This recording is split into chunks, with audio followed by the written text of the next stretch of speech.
shuts down. Yeah, I don't think I really don't think they like to be called that nowadays. They'll get over it. All right, cool. Oh, we're live. Oh Yeah. shit. Oh, we're live. Hey, it's working. Sorry, boomers.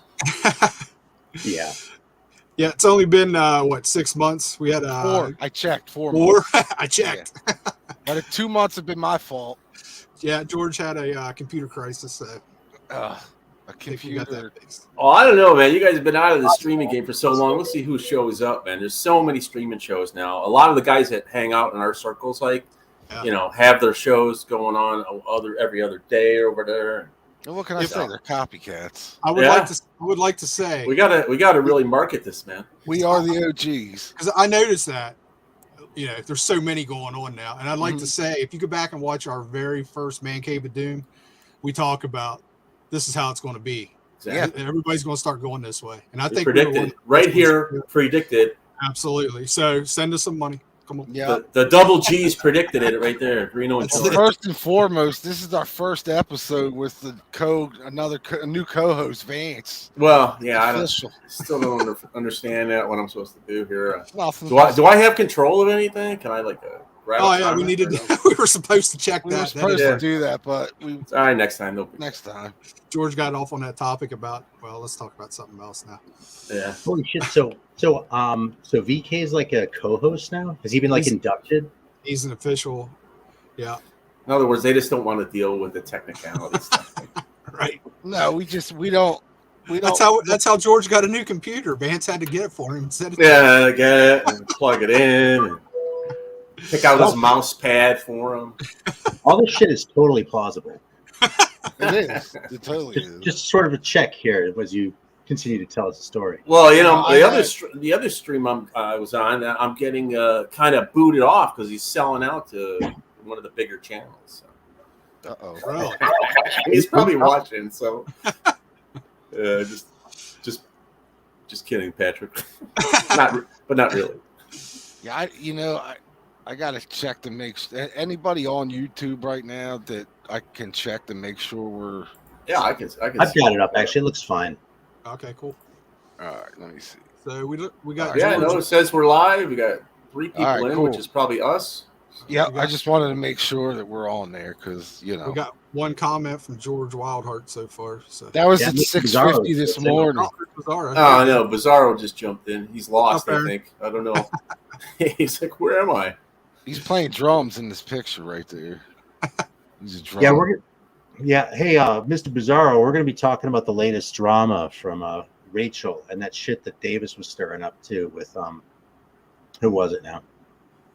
Michael 45. Dude, I'm just fucking around. We're going to be talking about that because there's shit that I have no idea what you're talking about already.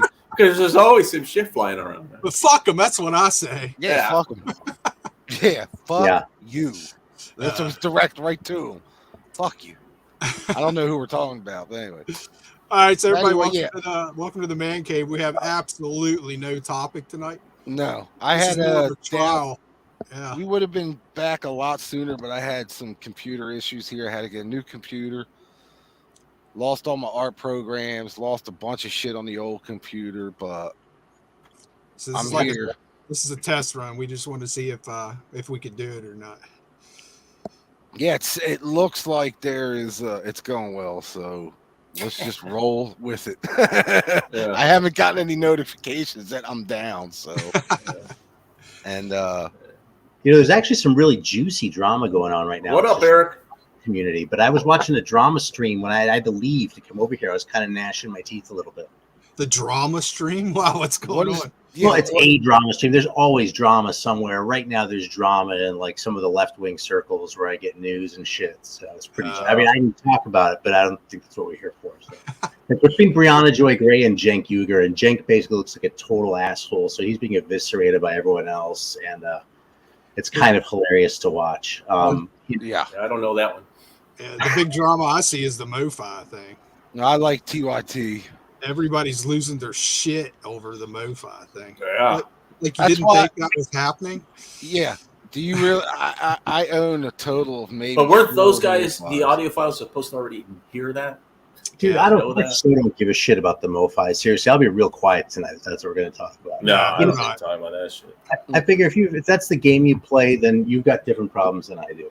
You know, I need even records. I don't need like it doesn't need, like, especially given the shit that I like that I'm generally on the hunt for. I mean, I'm not out there fucking looking for another copy of Pet Sounds. You know, so the idea of like going on the quest to find something because it was mastered a little differently than the way it is just insane to me. Like, that doesn't have anything to do with music. You know, like gadgetry and that kind of shit. And if it makes people happy, I don't want to take away from that. But that's one thing you're not going to see me getting all worked up about. That's for goddamn sure. Yeah. Dude, to be honest, I typically don't like remastered, redone, all this bullshit, man. It's like, just put the damn thing out like it was to begin with. I don't need a bunch of extra bullshit. Well, that's exactly what John was saying. Where this is the thing that came out, you know, the original first release, or, you know, if you get like a second, third press, but you know, this is the one that came out.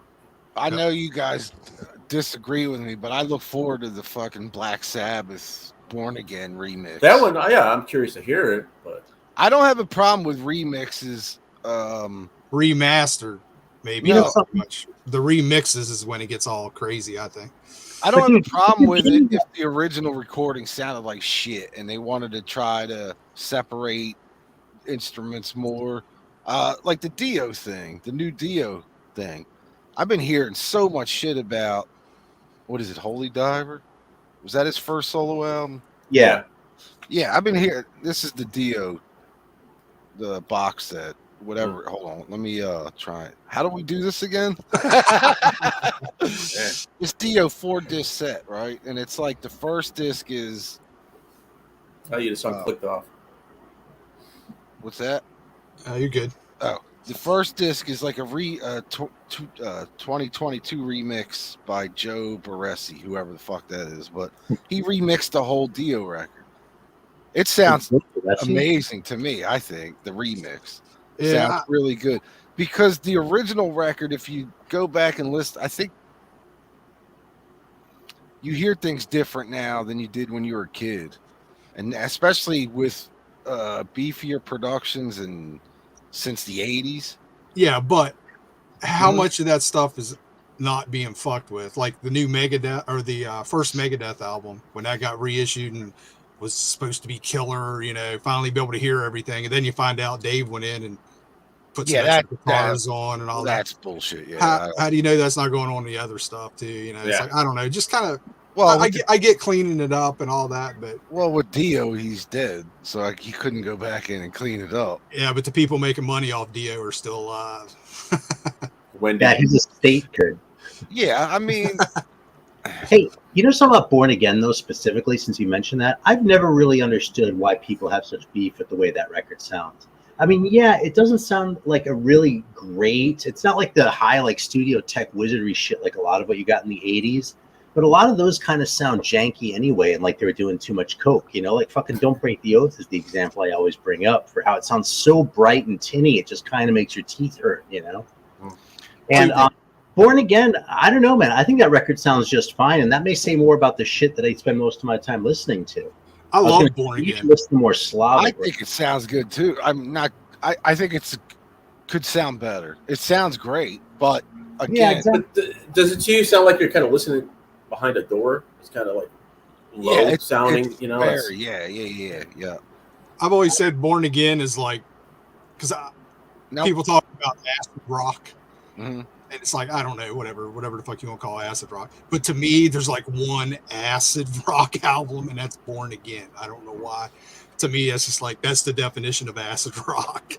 That's not how I've ever thought of acid rock, but that makes more sense than what I've thought in the past. I think. I've never understood acid rock because I don't know, that maybe it just didn't stick, and I'm not old enough to remember when they called shit acid rock. But to me, it's like Born Again is acid rock. Dude, you're talking to the guy who recently came out and basically said that all you people arguing about this is speed metal and this is thrash metal, you're all full of bullshit. You're just making it. I'm same way, man. Well, heck, the acid rock they used to call, like, you know, same page. The early 70s, you know, hard rock guys, acid rock or any type of psychedelic. I guess. To me, not even the psychedelic stuff. Actually. That's who I think of. Who's that? Vanilla Fudge. Really? And I don't love Vanilla Fudge, and I love the idea of acid rock, but for some reason that's the band that I think of. That's like with the weird what was like that oil based shit they would do for the psychedelics in the background. Oh yeah, with like the water bubbles and stuff or whatever it is. So is that psychedelic rock or is that acid rock? That's what I'm saying. I don't quite. The one Sabbath video for Paranoid, you could call that psychedelic. That fucking video, man. Well, in the early '70s, they did. A lot of journalists would say acid rock and be like Black Sabbath.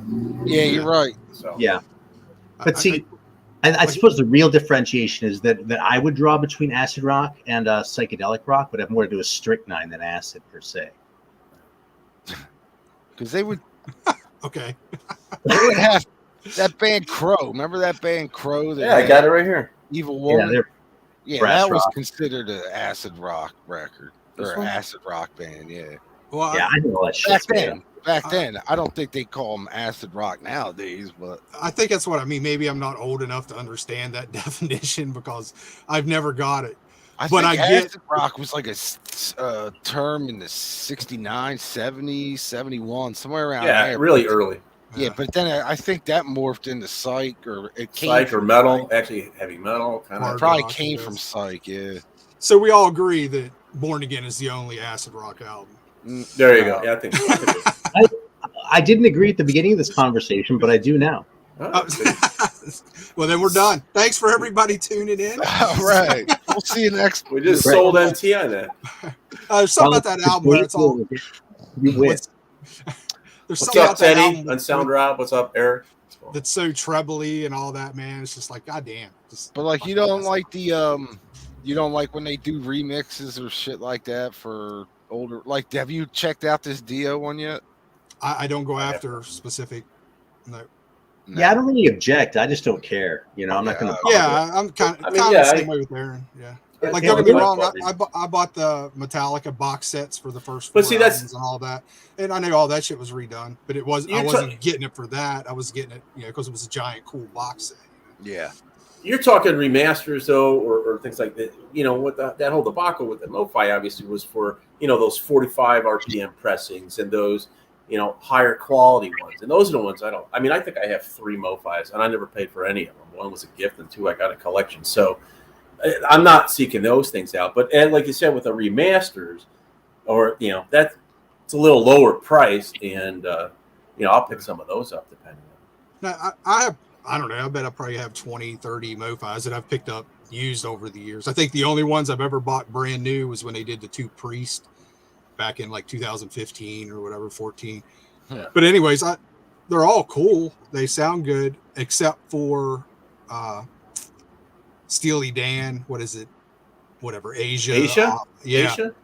That I would 1000% agree or admit that fucking thing sounds awesome on that Mo-Fi. But all the rest of them I have are like, yeah, it sounds that's like good. The high standard one. Yeah. But it's like, yeah, it's cool. I don't know if I'd pay 3 times as much as the regular album for it. No, yeah. That's one I got for free, but it's beat up. The only one I have is the Stone Sticky Fingers, I think. That's cool. I used to just find them, I'd pick them up for a couple bucks used. Yeah, that's how I got mine. Yeah. Bought them in a collection or whatever. So anyways, Steve Grimmett has passed away. I pulled this out this morning. I found out about it and was listening to this on the way to work. So it's like everybody a fan here, I assume. How about you, Aaron? You're the outlier. I'm not sure if you would dig him or not. Aaron. Who, me? Oh, yeah. I fucking love it. Yeah, totally. Cool. That's cool. Yeah, that's what I was telling Greeno earlier. Steve would message me on my birthday every year. And this year I didn't hear from him, but I didn't think anything of it.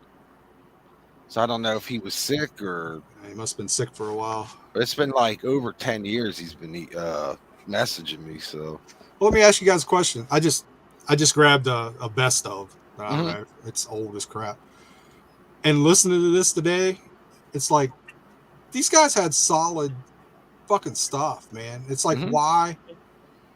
And I'll tell you why I think the reason is. Why do you guys think these guys didn't really take off more than they did in the 80s?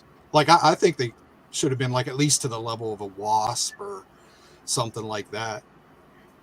But my thinking is they didn't have the look. Well, yeah, Yeah, I think but Steve did all the metal bands have the look though? Well, if you think about it, like Armored Saint, I think falls into that too. Those guys are fucking awesome, but they didn't have the look. I think it's the promotion of it, and the radio. I mean, what could they get on radio stations? Dude, I don't. No, I do you think remember them Reno's on to playing? something. Do you remember them playing on, especially on the first album? They were playing "See You in Hell" on MTV all the time. All the time, yeah. Yeah. But for some reason, they never. I don't know what it was. That was early MTV though, and then that. Because he was a heavy set singer. That's why. So they'll take any video they could get in early MTV. Everybody always made fun of that dude back in the 80s because he was a bigger dude. And it never made any sense to me because plus he had buck teeth back then. Not buck teeth. He had a space like a David Letterman space between his teeth. I think that had a lot. And then once fucking Beavis and Butthead called the band Pig or something instead of Grim Reaper, that was the end of that. Oddly enough, yeah, that Beavis and Butthead could kill you. Yeah, that was kind of late though, anyway, as a thing, because that was the first thing I thought it was. Yeah, Beavis Butthead came out what, late 80s, 90s. And I mean, there are a lot of people who came to Grim Reaper later who heard him for the first time from Beavis and Butthead. You know what I mean? Probably mostly people a little younger than us, but not like kids, like people in their 30s and shit. Yeah, it was a good 4 years after Grim Reaper put out Rock You to Hell that Beavis and Butthead started picking on. Yeah, if they were going to break, it would have been in the earlier MTV days, like 83, 84, 85, somewhere in there. If it seems like if it wasn't going to happen by Fear No Evil, then it wasn't going to happen. But I don't know why. I don't either. And maybe they were about the looks, but they were on RCA. You guys were all that hot. Push that shit. Yeah, but Motley Crue really took off with Shout at the Devil, and they all had those outfits and just the whole. That was so video friendly. That was packaged for MTV. Yeah, totally. But man, and it got me thinking about more bands. Like Armored Saint immediately came to mind. It's like, damn, those guys were, they were pretty fucking tight. But they had the Road Warrior outfits and all that. Yeah. It was like, okay, this is cool metal, but it's not going to go over like, Well, plus too, you got to remember, like they were on Metal Blade then, and Metal Blade didn't have any money to fucking promote. Well, that's what I'm saying. Well, but then Armored Saint went over to Chrysalis though too, so I think it's a good analogy. And actually, the other thing about that analogy is the Beavis and Butthead was my second thought. My first thought of Grim Reaper was that Britain in the mid '80s there wasn't a whole lot going on in metal, and I was wondering if that was a handicap. But the other thing, but since Armored Saint had almost exactly the same trajectory and they were American, I think it probably wasn't the UK thing. There was probably something else. If it was something that they had in common. You know what I'm saying? Does that make sense? Yeah. Okay. Either that or the band pissed off the label and they just said, they're not, somebody else is just not, or a promoter or something, who knows what. But man, I remember seeing the first two Grim Reaper albums everywhere. I mean, if you walked into a record store at the time, easily found. They were everywhere. So it's not like it was hard to find, and they were being played on MTV and all that. It's just odd to me. It's like, man, these guys could stand up with maybe not an A-level band, but definitely like B-level, Wasp or whatever. And Wasp is funny. It's like those guys fucking took off, but yeah, and they totally had gimmicks on. Yeah. But I don't know. It's just funny how to look back and some of these bands is like, I just don't understand why this band didn't do more than what it did. But then if you think about it, why did RCA give him 3-album deal? Yeah, that's why it's hard. It's a little hard for me to think that they pissed someone at the label off, like what BK was saying.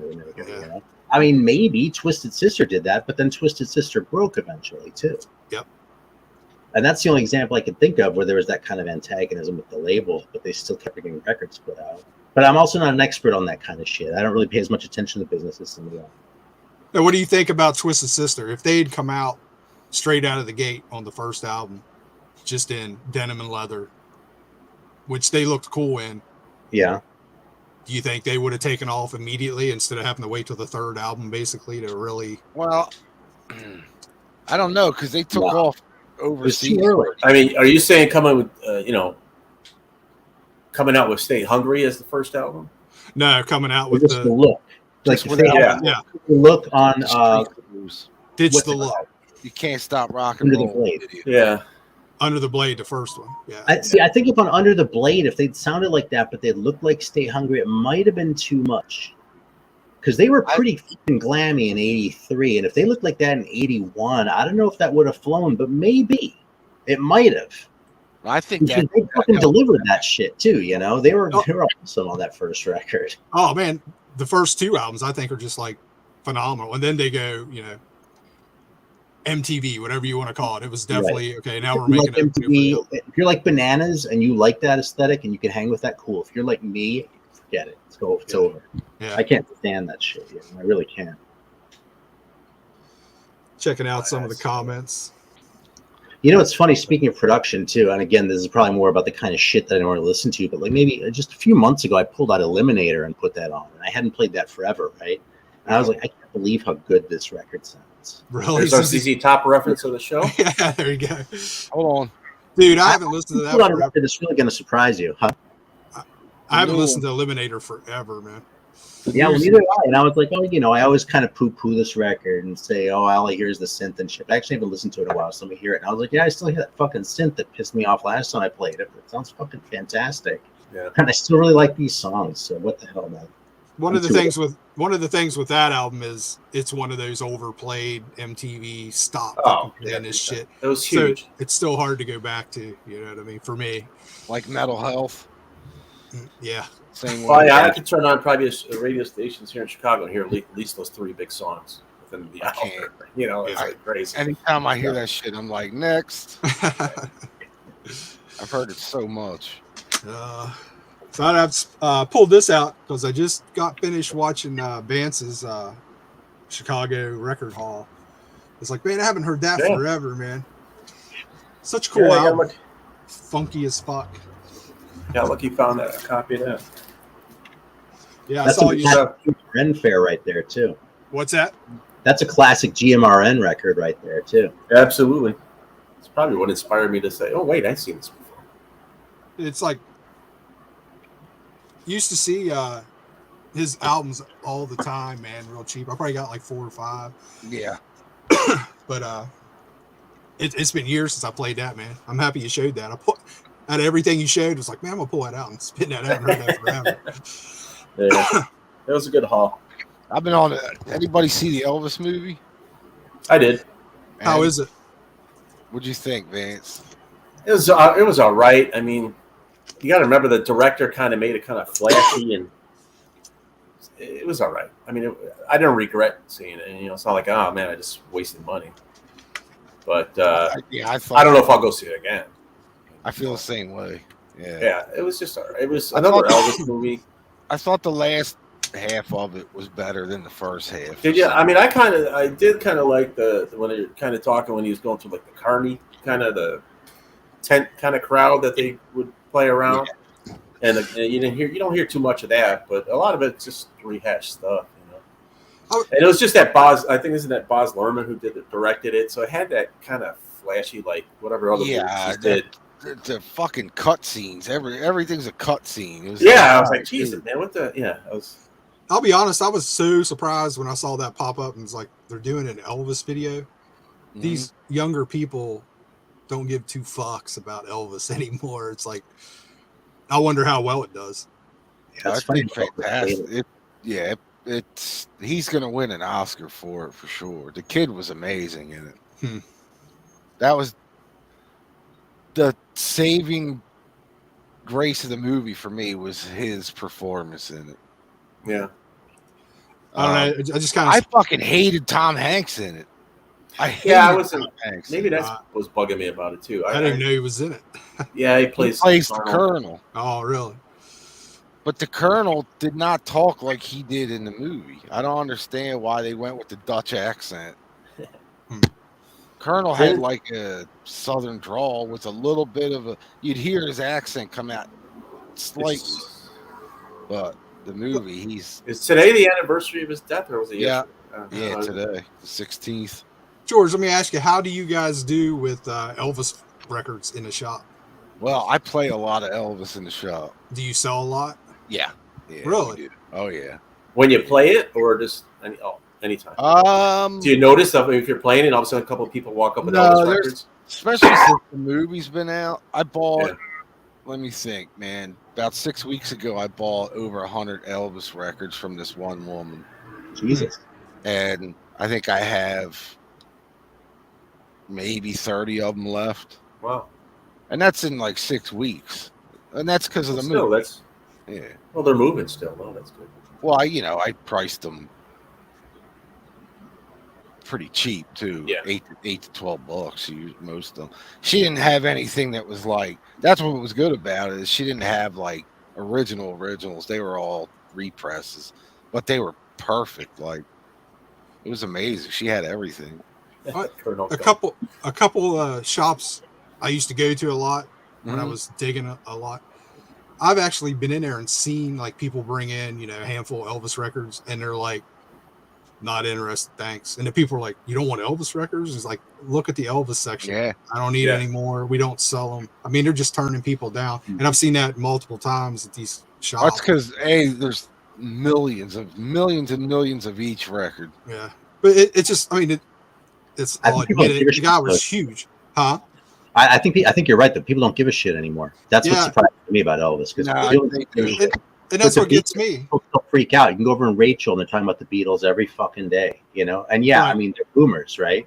But the boomers aren't talking about Elvis, and younger people aren't listening to boomers talk about Elvis. Like the younger people are listening to people like Rachel and them, and they're saying, "Hey, I like these Beatles records too," and they're checking.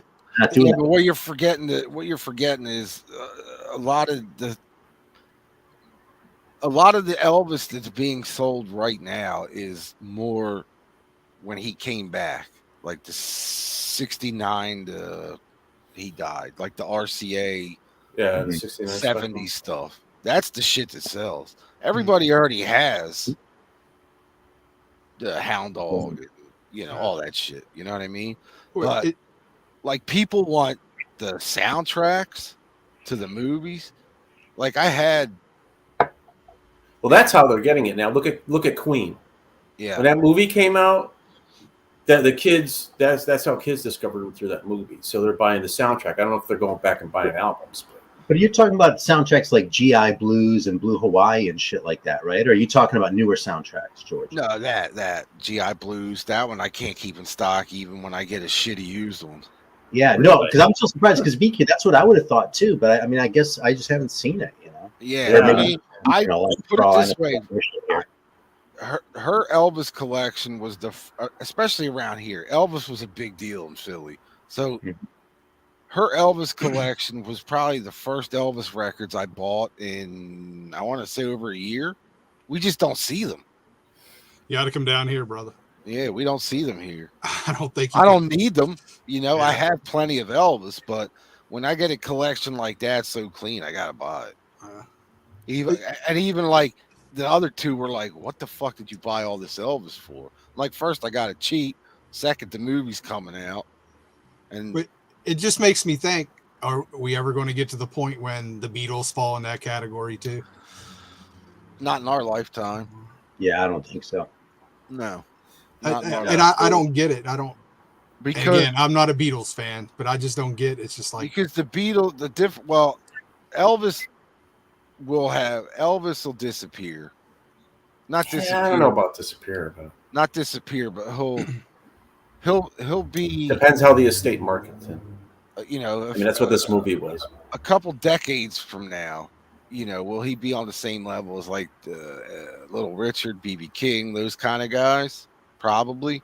Will the Beatles be in that? No, because the Beatles wrote everything that they recorded. They did everything themselves. Yeah, but I think to the average music listener, that doesn't mean two shits about if they write or not. It's about the music they're hearing. Yeah, I think you're right. I still think the Beatles, even if somebody did a cover of Here Comes the Sun or something 25 years from now, and my kids or my grandkids go, oh, yeah, well, you should hear the original from the Beatles. I don't think they're going to do that with Elvis. But it's like, is there like a sliding area? Like when we were younger, it was Elvis was the king. You know what I mean? Right. What do you mean younger though? When we were kids, like 70s, 80s, into the early 80s, Elvis was still the king. But the stuff kind of before him and Little Richard and all that, the big band stuff and all that was forgotten. Yeah. Oh yeah. So now that's sliding to where Elvis is kind of fading away a little bit. I think you're right about that. And they're all They're all everybody's all Beatles, Rolling Stones now. So, and I wonder, that timeline's moving. I wonder if if like younger people or kids like younger than us see Elvis the same way that we see Benny Goodman. You know, exactly. I don't think anyone here is going to have anything bad to say about Benny Goodman. I mean, I really like Benny Goodman, but everyone's heard of Benny Goodman, but no one gives a shit about him. Yeah, exactly. I'll have to do a poll on my nieces and nephews, the 5 of them, and see what there you go. So I really like Benny Goodman. I think he's a little bit underrated these days, but you know, it's just kind of dead. You know, it's a dead medium, and I think is there like a 60-year window that kind of shifts with us to where? Well, that's a generation thing. Yeah, away. I don't know. You know. I talked with someone recently who was making that very argument that like it's. I feel like it was on that. It might have been on that stream on Friday, and I apologize because I'm getting mixed up here. But someone I was talking with recently was saying that like things are their most valuable when people who had it as kids are like our age now and have the disposable income to buy it all up. Yep. Yeah. I think there's a lot to that, but I don't think it's the other factor. And that's kind of what I've sort of been parsing through in my head too, as we've been talking about this, because I think that we're seeing that with Elvis. Absolutely. And I think that's sort of, I think we're sort of seeing the last gasps of that sort of Beatlemania. But I feel like the torch has been passed for the Beatles in a way that it hasn't been passed for Elvis. What's weird is classic rock would just say that mid. Well, the Elvis fans ain't as neurotic as these Beatles. But they were. There was crazy fucking Elvis I think fans. A lot of them are dying off, though. Yeah, well, that's what I'm saying. They're not going to get replaced, I don't think. It's just going to. But classic rock, mid 60s through 79, we'll say. That stuff is still as fucking crazy as it ever was. Like around here, there's probably like 6 classic rock stations that just play the same shit over and over to the point of, is this stuff ever going to kind of fade away? It's like, I don't know. You know what's funny? If you know that shit's all just programmed now anyway, right? There aren't actually live people. Maybe the people who did the programming, they're all like old boomers, and they actually died, and like they're all dead, so they can't change the channel. So then, because the new guys can't get the password to change the programming playlist. No, but you're right, because you know when I did radio, it's all in a computer. And the guy comes in the morning and it just hits shuffle and it programs all the songs for the day, and that's it. Well, nobody's going in there and trying to come up with a playlist like they did, or let the jock say, "Oh, I got a certain feel for today's show. I want to kind of go bluesy rock or something." Well, let me ask you, cookie cutter radio stations. Right. What we're talking about now, does that influence your collecting at all? Because it does me, to where when I'm picking up old 80s metal stuff, I feel like I want to preserve this stuff. Even though I love it, I want to make sure it's still around and available. It's like I feel like I'm kind of preserving it a little bit. Yeah, I feel that way a little bit too. I'll be honest. I mean, especially beyond a certain point with the collection. When I know I have a lot of rare shit. It's like I think there might be sort of an automatic check in that a little bit for me, because one of the ways I get a lot of the rare shit that I have is that I compromise a lot on condition. So like if you see like Alan from Let's Talk Metal, he'll have like perfect copies of shit. And I'm like, dude, my copy's a wreck, but I got it. And then I moved on to the next rare thing, And so that's why I kind of have so many to a large degree. So I might be a little less sort of, the right person to look to for that sort of analysis on that front. But I lost my train of thought anyway now, so it doesn't fucking matter. I got a coughing fit going on. Sorry. But I don't know. It's just kind of interesting. I think about that stuff too. Oh yeah, about preserving it. I do sort of think about that. Is like, what is it? Because I think your collection says things about you too. Yeah. Well, you want I want, if I'm going to buy something on vinyl, that's especially like my Beatles collection. Like every one of my Beatles records is spotless. I had shitty ones, but I have gotten rid of all those. But my Beatles I still have over 200 Beatles records. Damn. And that's like Greeno was saying, is because when you see you find one out in the wild that's cheap and it's mint, fuck it, it's coming home with me.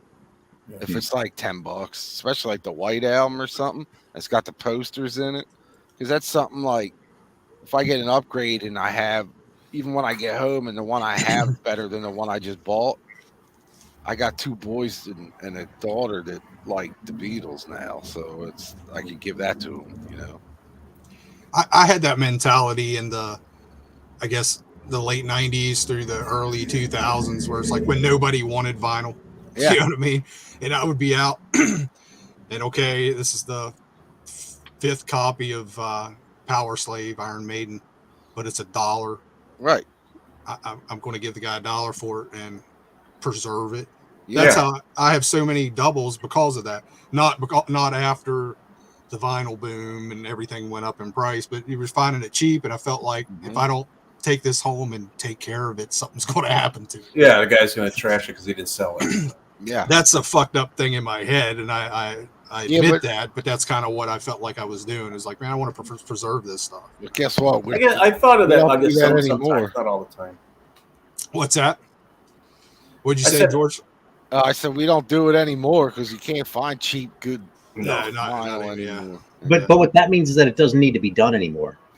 Right. Maybe. You know, at least not with that shit. And well, not yet. Not until the fucking vinyl balloon pops and everybody's giving it away again. There's the next... it's funny though, because when Greeno brought this up as a topic, I feel like I have felt that, but like it manifests in a totally different way than what you and George are describing, I think. How do you see it?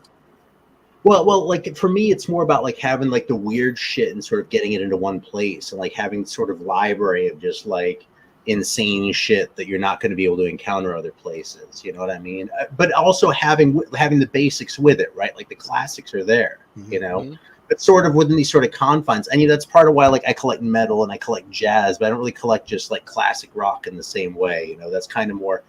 I don't want to say it's disposable to me, but I don't care as much about keeping it around because I figure I can always find it again.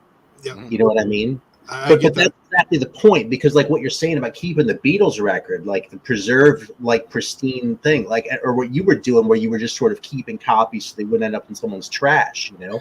That makes sense to me, but that's like two different forms. Like neither of you is doing exactly the same thing as I'm doing, but I think all three of it are doing it out of the same impulse. That's kind of interesting.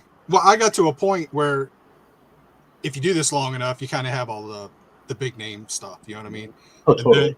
And then it was like, okay, this whole world of all the C and D level bands open up, and he's like, man, I got to find this stuff. And that was awesome. You're doing that forever, and then the prices go crazy. But right now is like such an awesome time to be collecting 80s metal with the fucking crazy reissues of just the craziest shit. Sometimes it's like, I don't even know what the hell, I've never seen this. I don't even know what somebody in Europe just put a reissue of this out. Yeah. I need it, you know. The rare shit these days. What's that? There's a lot less guilt when I show rare shit these days. Well, with all the reissues, yeah. You know, I don't know, Greeno. When's the last time you bought a new record? New? I don't buy anything new. I buy reissues here and there, but I don't buy like. Yeah, I haven't bought the last 2 Testament albums. I haven't bought. Well, I mean, even like the reissues and stuff. I'm doing that occasionally. I mean, I'm not crazy about it, you know, just here and there. But I'm the same way. I kind of just stopped. We've been down that road with me and the new productions and all that. I have no interest in any of the new stuff. See, I think that's why I've been going back. Like, I've been buying the weirdest shit lately. Not weird as far as musically weird, just like stuff that you wouldn't normally think I would have, like the Temptations and Motown. Like this? That's cool. Yeah, the Ghost Rose. There you go. I don't think the Temptations is that big a stretch, so I can totally see George fucking listening to Temptations. Come on. I have Temptations here. Like, I've been listening to Elvis because I watched the movie the other night with my mother. Mm-hmm. You know, she wanted to see it, but didn't want to go to the theater, so it was on pay-per-view. So I'm like, "Fuck it, I'm just gonna rent it." So we watched it. I went out of my way to go to Tupelo, Mississippi, so I could like pay a visit to Elvis's birthplace. And I have a mug that I bought there. I can show you. If you want. That's cool. Yeah. You want to see? I'm showing records. I might as well get the mug. So, I did go to Graceland once and Sunset. I've spent a lot of hours listening to Elvis Presley. I really love Elvis. People don't realize that because I'm kind of over that. But like when I was in my 20s, I used to listen to Elvis every day for a while. Yeah, I always go back to him. I'm totally not bagging on Elvis. I'm just asking, like, is he kind of No, I get what you're saying, and then like I said, mean, that shift. If you look back on YouTube and go, just put in Elvis's death or like 79, it's like put in Elvis 1979 because there was all kinds of fucking evening magazines. I guess they were called. 77. Oh, yeah, dude, I remember the day he died. Like a couple years later. Oh, yeah. Yeah, and 2020's doing a full hour on Elvis, like 2 years after his death. Or that's the thing. We're not talking 2 years after his death. No, I know, but that's what I'm getting at. Is I still think if 2020 were to do an hour-long special of Elvis today, it would do well. People would. Didn't they do that for the movie? Showing like, I don't know. Well, it's the movies that, again, with this movie coming out, that's what it did. It rejuvenated it a little. Yeah, it definitely rejuvenated me. To pull out Elvis record and listen to it. Go back listening to Elvis, yeah. And then now, like I can't find the Aaron said he hasn't listened to a lot of Elvis since he was in his 20s. My mother was a huge Elvis fan, so I fucking hated Elvis when I was a kid because I heard him so much. Yep. Yeah, I didn't hear Hound Dog or the early Sun Record shit. I heard like whatever was new in 1972. In the ghetto was great, but like the gospel stuff. Yeah. And I would be like, "What the fuck is this?" Like, same way, man. And like Elvis Now album, that like she would show RCA just put a bunch of crap and put it out. 69 comeback special, and I was like, all right, Elvis was a bad motherfucker during that period. That one year, that's the ones I'll listen to. I'll pull out the 69 or the Hawaii album, or maybe like the first. And knowing the story behind the fucking the 68 comeback specials, beautiful. Like they had built this whole Christmas set and the Christmas sweaters, and Elvis shows up and he's like, "Fuck you, dude!" And he comes out in his black jumpsuit. He's like, "I'm not doing that." Yeah, he finally started standing up to the Colonel, who he started figuring out was selling them out, doing those stupid. Yeah, they do show that in the movie. It's pretty funny. Well, here's another thing. You guys kind of talking about doing the movie and it kind of give a resurgence to Elvis and all that. What the hell is going on with Metallica? They're still one of the biggest bands in the world, right? Dude, I just saw them at Lollapalooza. It was nuts. And everybody's freaking out over Master of Puppets. It's like because of the show. But it's like things. Because Master of Puppets hasn't been dick on the radio or anywhere other than Metallica show. But they still sell out everywhere they play, I assume. Oh yeah, and it's Metallica. Yeah, but aren't they playing Master of Puppets at every show? Yeah, but the mainstream fucking. They're doing it as the last song. When I saw them, it was the last song, and they had like a little clip on the movie when the dude's playing guitar in the movie or whatever. But Hetfield goes out and he says, "Hey, how many people here is the first time you see a Metallica?" And literally, dude, it seemed like every hand went up except mine, and a couple of. But I mean, it was like a lot of teens in there. Yeah, this was their first time seeing them, and yeah, that's the power of the freaking media, good or bad. You get your song on a TV show like that, and you're in. Like Greeno was saying, my dad listens to Metallica. I'm not fucking listening to Metallica. That's what kids are. Teddy brings up that Kate Bush song too. Yeah, then they see it on Stranger Things and they're like, "Who is that?" And their parents are like, "It's fucking Metallica, you idiot." Yeah, and now they want to go see it. If Teddy brings up that Kate Bush song, what is it? Something to God. From what I understand, she owns everything on that. She was pulling in $250,000 a week from getting that song on that TV show. After now, yeah. I mean, the local radio station here plays it a lot. I mean, it's unbelievable the power of that sometimes. The thing to me though is Metallica didn't stop. They're still huge. Yeah, but if they had stopped in the mid '90s, I would understand kids freaking out today and all that. But it's like. They're still out there everywhere. They're still putting out shit constantly. They're reissuing everything. Yeah, but everybody, like 80% of the people that watch Stranger Things have no fucking clue what that song is. No, I have a niece that's like 14 years old that watched that. Mm-hmm. They have no clue. She would have She might have heard the name Metallica, but right. It's not on the hippity hop stations. They're not playing it there, and what their friends are listening to. It's so odd to me. It's like, to me, that's just like such a huge fucking album by a huge band. Yeah, because we grew up with it. Yeah. That's like fucking dudes 10 years older than us talking about Springsteen when we were fucking metalheads. We were like, get the fuck out of here with that. You know what I mean? Like I was. Well, I know somebody made me go see a show, and I was like, all right, he's pretty fucking good.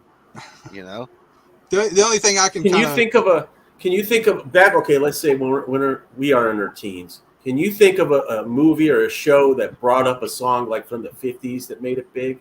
Happy Days. Yeah, Roy Orbison. Happy Door. Okay, Roy Orbison too. Okay, Happy Days is a good example. Where they brought Rock Around the Clock with the Bill Haley song. Yeah, Bill Haley. I didn't know that song until I knew it from Happy Days. Yeah. So think about it. It's just, when we were kids, when that first came on, that fucking song was like 18 years old when it debuted on Happy Days. How fucking that's what is that? That's and what now, I'm kind of 18 years ago is like what? Wait a minute. Britney Rock Spears? Around the Clock? That was older than that, wasn't it? No, 56, right? 56 and Happy Days started in 74. I thought Rock Around the Clock was like 49. Nah, not that early. 56. Nah, That's early rock. 1950s. Actually, hold on. Do your job, Vance. Look it up. That's why we have you on here. I'll look it up right now. Hold on. I might be thinking of Rocket 88, but I don't think I am. Rocket 88 is was considered the that, very first rock and roll song. There you go. Yeah, Bill Haley. Hold on. This is the original 10-inch. Yeah, on Decca. Nice. There's a date. These usually don't have dates though, which sucks. I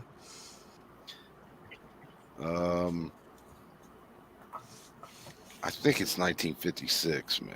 Yeah. I think you're right. I think it's 1956. That's what I'm getting right off here. Yeah. So yeah, I don't remember what I'm thinking of. It was 40. You know something? I think I'm thinking of the Fat Man by Fats Domino. Yeah, and Rocket 88 is, they say, I've heard that Rocket 88 is considered like the first rock and roll song. 1955. And we can talk about speed metal and thrash metal too, right? After we talk about, after we identify the first rock and roll song. Yeah, Rocket 88 that song is so fucking hard to find, man. Like the original. I don't know why. I guess it was probably an old 78 or something. But so anyway though, so it was 56. So, and when did Happy Days debut? Like 79 or 80? No, 73, 74. Yeah. So, and when did Happy Days debut? Like 79 or 80? That's not my answer, is it? No, that's good. Yeah, it was like 73, 74. So I mean, you're talking almost 20-year-old song. And the era, they brought back the whole fucking era. Really. Yeah, there was a resurgence of the 50s. Yeah, but I don't know. I mean, was there anything else? It happened here. I mean, it's happened in the last 5 years with the resurgence of like the 80s. Again, Queen, that thing. No, I mean like a whole decade. Like there was a resurgence of 80s shit like 5 years ago, and they're like that just seems to go through cycles. It's like okay. Now we're doing 70s. Now we're doing 80s. Now we're doing Walmart 90s. was selling pet 70s. rock for fuck's sake. Yeah, like I can't wait till they bring 2008 back. That's kind of a new. Yeah. That's kind of another question. Is like with music. Is anything really going on? Or it seems like everything just goes back and picks up from a different decade for a little while, and then it goes on. Yeah. I mean, there's. Not to be all a downer and all that, but it's like I don't know. There's no new fuck, man. Especially in the States. What's that? What'd you say, Aaron? I think there's shit going on. Really? Especially the shit my kids are finding in that. Yeah, because they'll find like, because they're the huge acts and that, but then there are these little like nobody guys, and then there are the stoner bands that I like and you like too. Yeah. I'm funny hearing you talk about being interested in newer bands, because there's so many bands that I got into a year or two ago that you were into like 10 years ago. There you go. Is that something new though? It's new to me, and it's a lot newer than just listening to like the same old 70s and 80s shit. You know what I mean? Like at least when I was investigating that, I was doing it in the spirit of let's look for newer shit. And yeah, if that includes shit that's 10 years old because I'm that far behind, well, so be it. But I'm not going to sniff at a record from 2020 either if it's good. Well, that's what I'm kind of saying. I mean, not so much new to us or whatever, but just like but that's shit that's going on now is what I'm saying. And you can turn it around and you can say, oh, well, picking up on something else. But, you can say that about anything always. So I don't really know if that's all that meaningful. I kind of do feel like there's some different shit happening there, and I'm not necessarily hip to all that much of it. I think I probably know about 10%, if that, but I think there's stuff going on. I mean, I still usually just because I'm setting my way. I think, but is there like a new genre boom? No, I think there's stuff going on, but I don't think there's stuff going on the grand scale like Greeno's talking about. I mean, I still pick up newer bands. Like I got a couple here I'll probably show, but it's like they're in that retro 80s style, the new wave of traditional heavy metal or whatever. I'm just saying, is there something like truly, who's the new Voivod? You know what I mean? It's like who. That's never going to happen again. Right. I mean, is it going as far as it can go? And now we're just to the point where, okay, we're going to take this sound, but we're going to expand on it and do something different. Well, I mean, any band, anybody can expand on anybody's sound. I just don't think the majority of people are going to hear it nowadays, not like they used to. Yeah, Bauer brings up a good point, too, right in the comments, that last one from High Def. Yeah, I mean, how are you going to get 100% originality out of something? Yeah. I mean, everybody's influenced by something. Yeah, but here's the thing: how can you anticipate originality? That's true too. You're trying to predict randomness. What are the chances of a random event happening? It's like that's not really a meaningful question, I don't think. Yeah. It's like if you're really talking about something new in sort of an earth-shaking way. I mean, now it seems a little bit ridiculous to think that Deep Purple would have been like the heaviest shit on the planet after living through like the 80s. I mean, the 80s alone. Let alone the 90s and how extreme shit got. But there are people then who are like, yeah, this and Black Sabbath, that's as far as people can take shit. It's all been done now. And do you want to make an argument that Bathory is really just an extension of Black Sabbath? I suppose you could make that argument, but I think it's kind of willfully obtuse. And that, again, is just going to the 80s, So there's all this shit. So it's like, on the one hand, yeah, it definitely feels like it's all been done, and where can you possibly take anything? Aaron's using big words again. I'm just really conscious of the fact that in every generation people have thought that, and somehow we've still had new shit coming. So maybe I'm not going to be hip to it. Maybe I'll just never fucking even notice because I'm too set in my ways. But I want to allow for the idea that something new could be happening out there. I don't think we're going to ever see anything new on a scale of like Appetite for Destruction or the Black Album from Metallica, how that's sold, or. Well, I mean, I just think back in time when I was young, like the first time I heard Metallica on Ride the Lightning, to me, it was like, I've never heard anything like this before. Oh, is that? Yeah. And the first time, right. And the first time I heard Nirvana on Bleach, not, the second album, was like, wow, this is really cool. I hear some roots and some stuff, but I've never heard anything like this. This is like really kind of gnarly and very fucking cool. And it's like, there's other bands like that at times, but it's like I don't hear anything like that. I haven't for years. That just completely was like, this is totally new. I've never heard anything like this before in my life. Rage Against the Machine was another example of that. Yeah, first time I heard them, I was like, what the fuck? This is awesome, man. Faith No More. Yeah, Faith No More. Rage Against the Machine is a great example for me though, because I never liked them. I always kind of thought they sucked. And like I didn't like any of that new metal shit. I never liked any of that stuff, right? But like, if I sit here and say, therefore, oh, that's just ripping off this other shit that I do happen to like, am I actually making a statement about the music, or am I just saying something about my own psychological state and projecting it onto the universe? That's one of those big words that I was talking about, Mr. Bizarro. Well, I'm not even really saying it's something that I have to like. I mean, but I would, if I heard something that really was like, before you go any further, a band like Airborne from Australia, they've been around 17 years now. Those guys, like, have you heard any of that stuff? Yeah, it's AC/DC stuff. But I'm saying, like, when you listen to it, doesn't it hit you any different than it would AC/DC? To me, they hit me different than AC/DC. I think they're what AC/DC were in their career, from like, Let There Be Rock, Power Age, Highway to Hell. That's what Airborne is, and they stick to that. To me, I think they're a cool band, I don't think they suck or anything. But no, are they doing anything original? Not to me. No, but I mean, who does anymore? That's my question. Yeah. Yeah, that's what I mean. You're not. I guess gonna- the you're definition not of gonna original see it. too is, I mean, like well, kind of like what Eric said. Is it 100%, or are you still going to get that influence? Maybe we just One thing- can't get that anymore because we're older. But I want something to come out and just be like, I think wow, you're that's absolutely fucking right. crazy. I've never heard anything like that. Maybe it happened Think of this before think because of we were younger and we hadn't heard anything like Think of Or it it this could be way. out. It's just not on our wheelhouse. When we Yeah, were I want first- to cop to the fact that like I really don't want to believe what Greeno's proposing. I really don't, or Yeah, I even don't more either. so George. I really don't want to believe that like it's all been done and like there just isn't going to be something that hits in the same way. You know what I mean? There's not. So I want to like so even though I can't sit here and say it's right here, which was what really like would win the argument. Instead, I have to like rationalize it away with the shit. Say, well, maybe I wouldn't even necessarily be able to identify it. Well, here's why it'll never happen for any of us sitting in this fucking chat room right now. We're all old. We're all older. You know, Yeah, that and, might be and something. we're Like, I all listen- rockers, really, because it could No, be a but whole different genre my of music. son, That's the dude, hit. my son's a rocker, dude, and he started listening to Mac Miller like 3 years ago, who's rap, and that Mac Miller hit him like the Beatles hit kids in the 60s. Like he is 25, he's gonna be 25, and he's not like this white rap kid, but for some reason Mac Miller's like, dude, he's like, you gotta listen to this. And it's crazy. Like I don't get it. I don't like it. It's not my thing. But it hit him like AC/DC hit me. It's weird, man.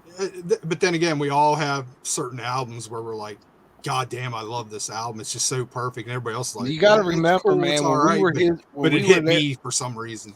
when we were their age, even younger, dude, when we were a teenager, we didn't have the vast majority of music that we have in our collections or listen to now, like we have now.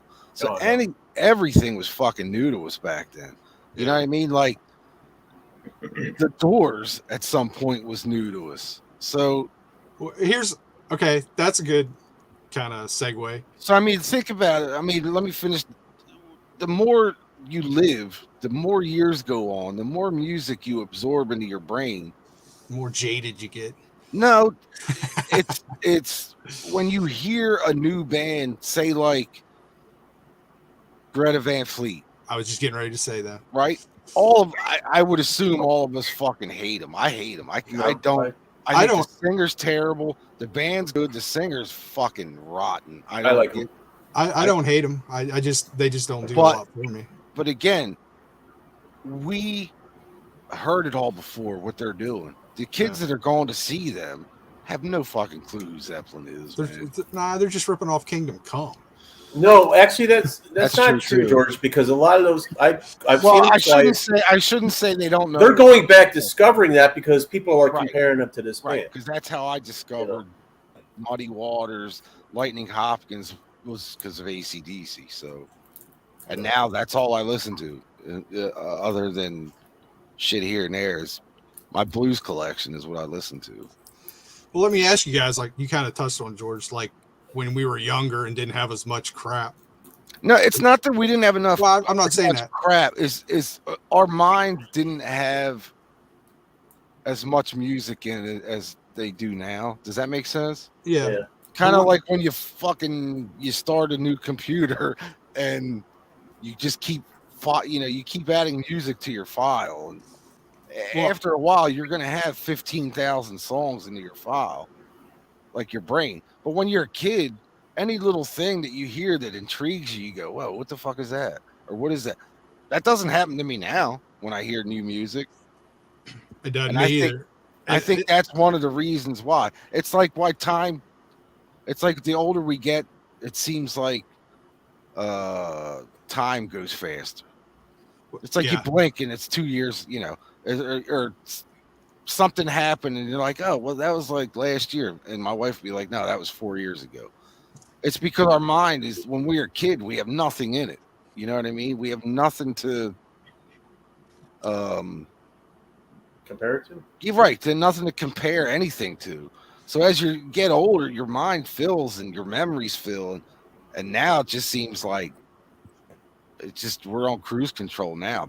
And I think that's like days seem shorter nowadays than when I was a kid. It's like you look at the clock and your kid's 2 PM. You're like, what the fuck? Now it's like you sneeze and it's like ready. I'm locking the door at the shop, ready to go home. Well, I have another question, kind of piggybacking off that. Mm-hmm. When we were younger and we had 20 albums, 50 albums, 100 albums, that's all we listened to. We absorbed that crap. Are you guys able to absorb new stuff, even if you listen to it 5, 10, 20 times? Yeah. When you put that on the shelf and you pull it back off the shelf a year later, are you like, I remember liking this, but can you put that on and be like, I can sing every fucking word on this. I know every change. Yeah. I don't. Yeah. I can't absorb. Yeah. I like checking out new stuff here and there, but I just can't. And even the old obscure stuff that I'm buying reissues of, I really dig it. But like the new, I can't absorb it like I did when we were younger. Yeah, like you only had 100 records. The new Steve Whiteman record. Like I can pull that off the shelf anytime and pop it in and sing along with it. Really, I dig that. I have it too, but I couldn't do that. And and it's one of those I dug the shit out of it when I got it and probably listened to it 10 times. Yeah. It's on the shelf now, but when I pull it back off, all I'm going to remember is kind of what it sounds like, and I dug it. No, I mean, I probably spend more time if I like the Steve Whiteman record. I guarantee I listen to it more than 10 times because I put it on at work and listen as I'm doing shit, and then it ends, and then I'll just be like, if nobody's in the store, I'm like, oh, I want to hear it again. And just hit play again or whatever.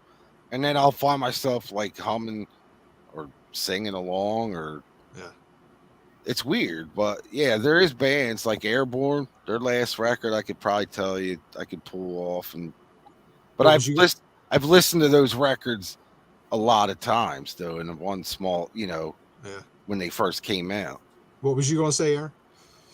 I actually didn't experiment with this kind of recently with Blue Oyster Cult. Yeah, because I actually, started just playing the shit out of those, and does that always happen where I like know it when I pull it back out, like with the shit that I just sort of play a few times before I put it back? Maybe not, but like if I listen to it intensely, like I did when I was a kid, I mean, I just did that recently, and I could pull out any one of those records. You could probably drop the needle anywhere on the side. And yeah, I think that's more like I am. Yeah. Who have you done that with besides BOC lately? Well, lately, nobody of that intensity for sure. I mean, it's been a long time since I went on a kick that hard, especially for one band. So am I the only one that kind of been in that zone for a long time? Yeah. Yeah. First, the answer is you just don't pay attention to new music when it's evidently, or I just can't absorb it. Or it just it doesn't resonate as much. What were you going to ask, though, Brina? Am I the only one like that? Are you guys experiencing this at all? I mean, it's like, it's not that I don't like the stuff, and it's like, no, there's other records that I'll hear a couple times, and then I'll put it away, and then grab it later, like a couple months later, and I'll actually go, did I fucking listen to this? I mean, that happens obviously, but there are still records within the last 3 years, I'll say, that. Like the latest Wild Hearts record, and that's because I'm biased with them. But, like the Airborne a couple years ago, I could tell you all the songs on that record. It's got to be certain things, not everything. I know we're different. I mean, we all of us here have large collections, and everybody probably watching has large collections. So maybe it is just hard to absorb everything. But I feel like I can't do it like I did when I was a kid. When it's do you still listen to CDs in the car, or do you just do? Mm-hmm. Do CDs? Yeah. See, I listen to a lot of music in my car. I mean, there's kind of some basic things going on here too. Like your brain is done developing now. Right. Yeah. That's what I said. It's getting full. I mean, your brain really is like. I think you're totally right about that. Just like from the standpoint of how much you know. But there's also like just the physical like fact of growing. Like if you never listened to any music until you were 40, you could still like be soaking it all in. I think but probably still not at the same rate as when you were a kid. Not at the maybe same it is a point. I don't know. Because even when you're 40, you still have other things in your mind that you've done over the last 40 years that occupy that area. But I tend to, when I get something new, like the new wave traditional heavy metal stuff, I tend to throw it on. It's like, this is cool. I'm digging it. And then I'm like, okay, let's dissect it. Who's it sound like? Oh, Right. I hear this. I hear this. I'm doing that more than absorbing everything. And maybe that's just because, like you said, it's like, well, either that we've or heard so much, and it's like, well, that and or it's just you want to like it, but subconsciously you don't like it as much as you think you should, maybe, and that's why that might be part of it. Yeah, you start dissecting it. Well, who does this sound like? Yeah. Maybe if I tag, well, this sounds like Priest, I'll listen to it again. You know what I mean? I mean, it's all we all do it, but you don't think about it when you're doing it. You know what I mean? Yeah, I mean, I could throw on Defenders of the Faith and sing along and know all the parts of that.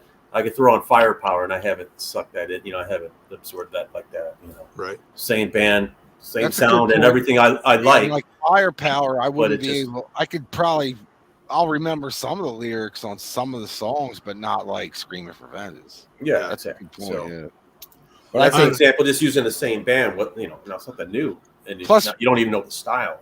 Plus, we're all fucking jaded. Like Greeno said, we're all older and jaded now. It's like when we were teenagers and this shit was coming out the first time, you were excited. You were like, holy fuck, man, I'm going to go wait in line at midnight to go buy the new fucking Def Leppard record or whatever it is. You don't see anybody doing that shit anymore, you know? Oh, yeah, you don't even know what a release date is anymore. Right. It was like Tuesdays, and they do like midnight openings, you know? Yeah, I think the last one I can remember was the two Guns N' Roses albums. We're going to open at midnight. People were standing in line to buy the CD and the record. Yeah, I mean, that's a good call. Man. Now that's you got the mouse in your hand. He was like, okay, it's getting ready to come out. Click, I got it. Yeah. So you don't even know. Now it's easier. Pre-ordering now, you know. Yeah, now you just pre-order. You don't have to fucking worry about it unless it ships in the summertime, and then you got to worry if it shows up warped.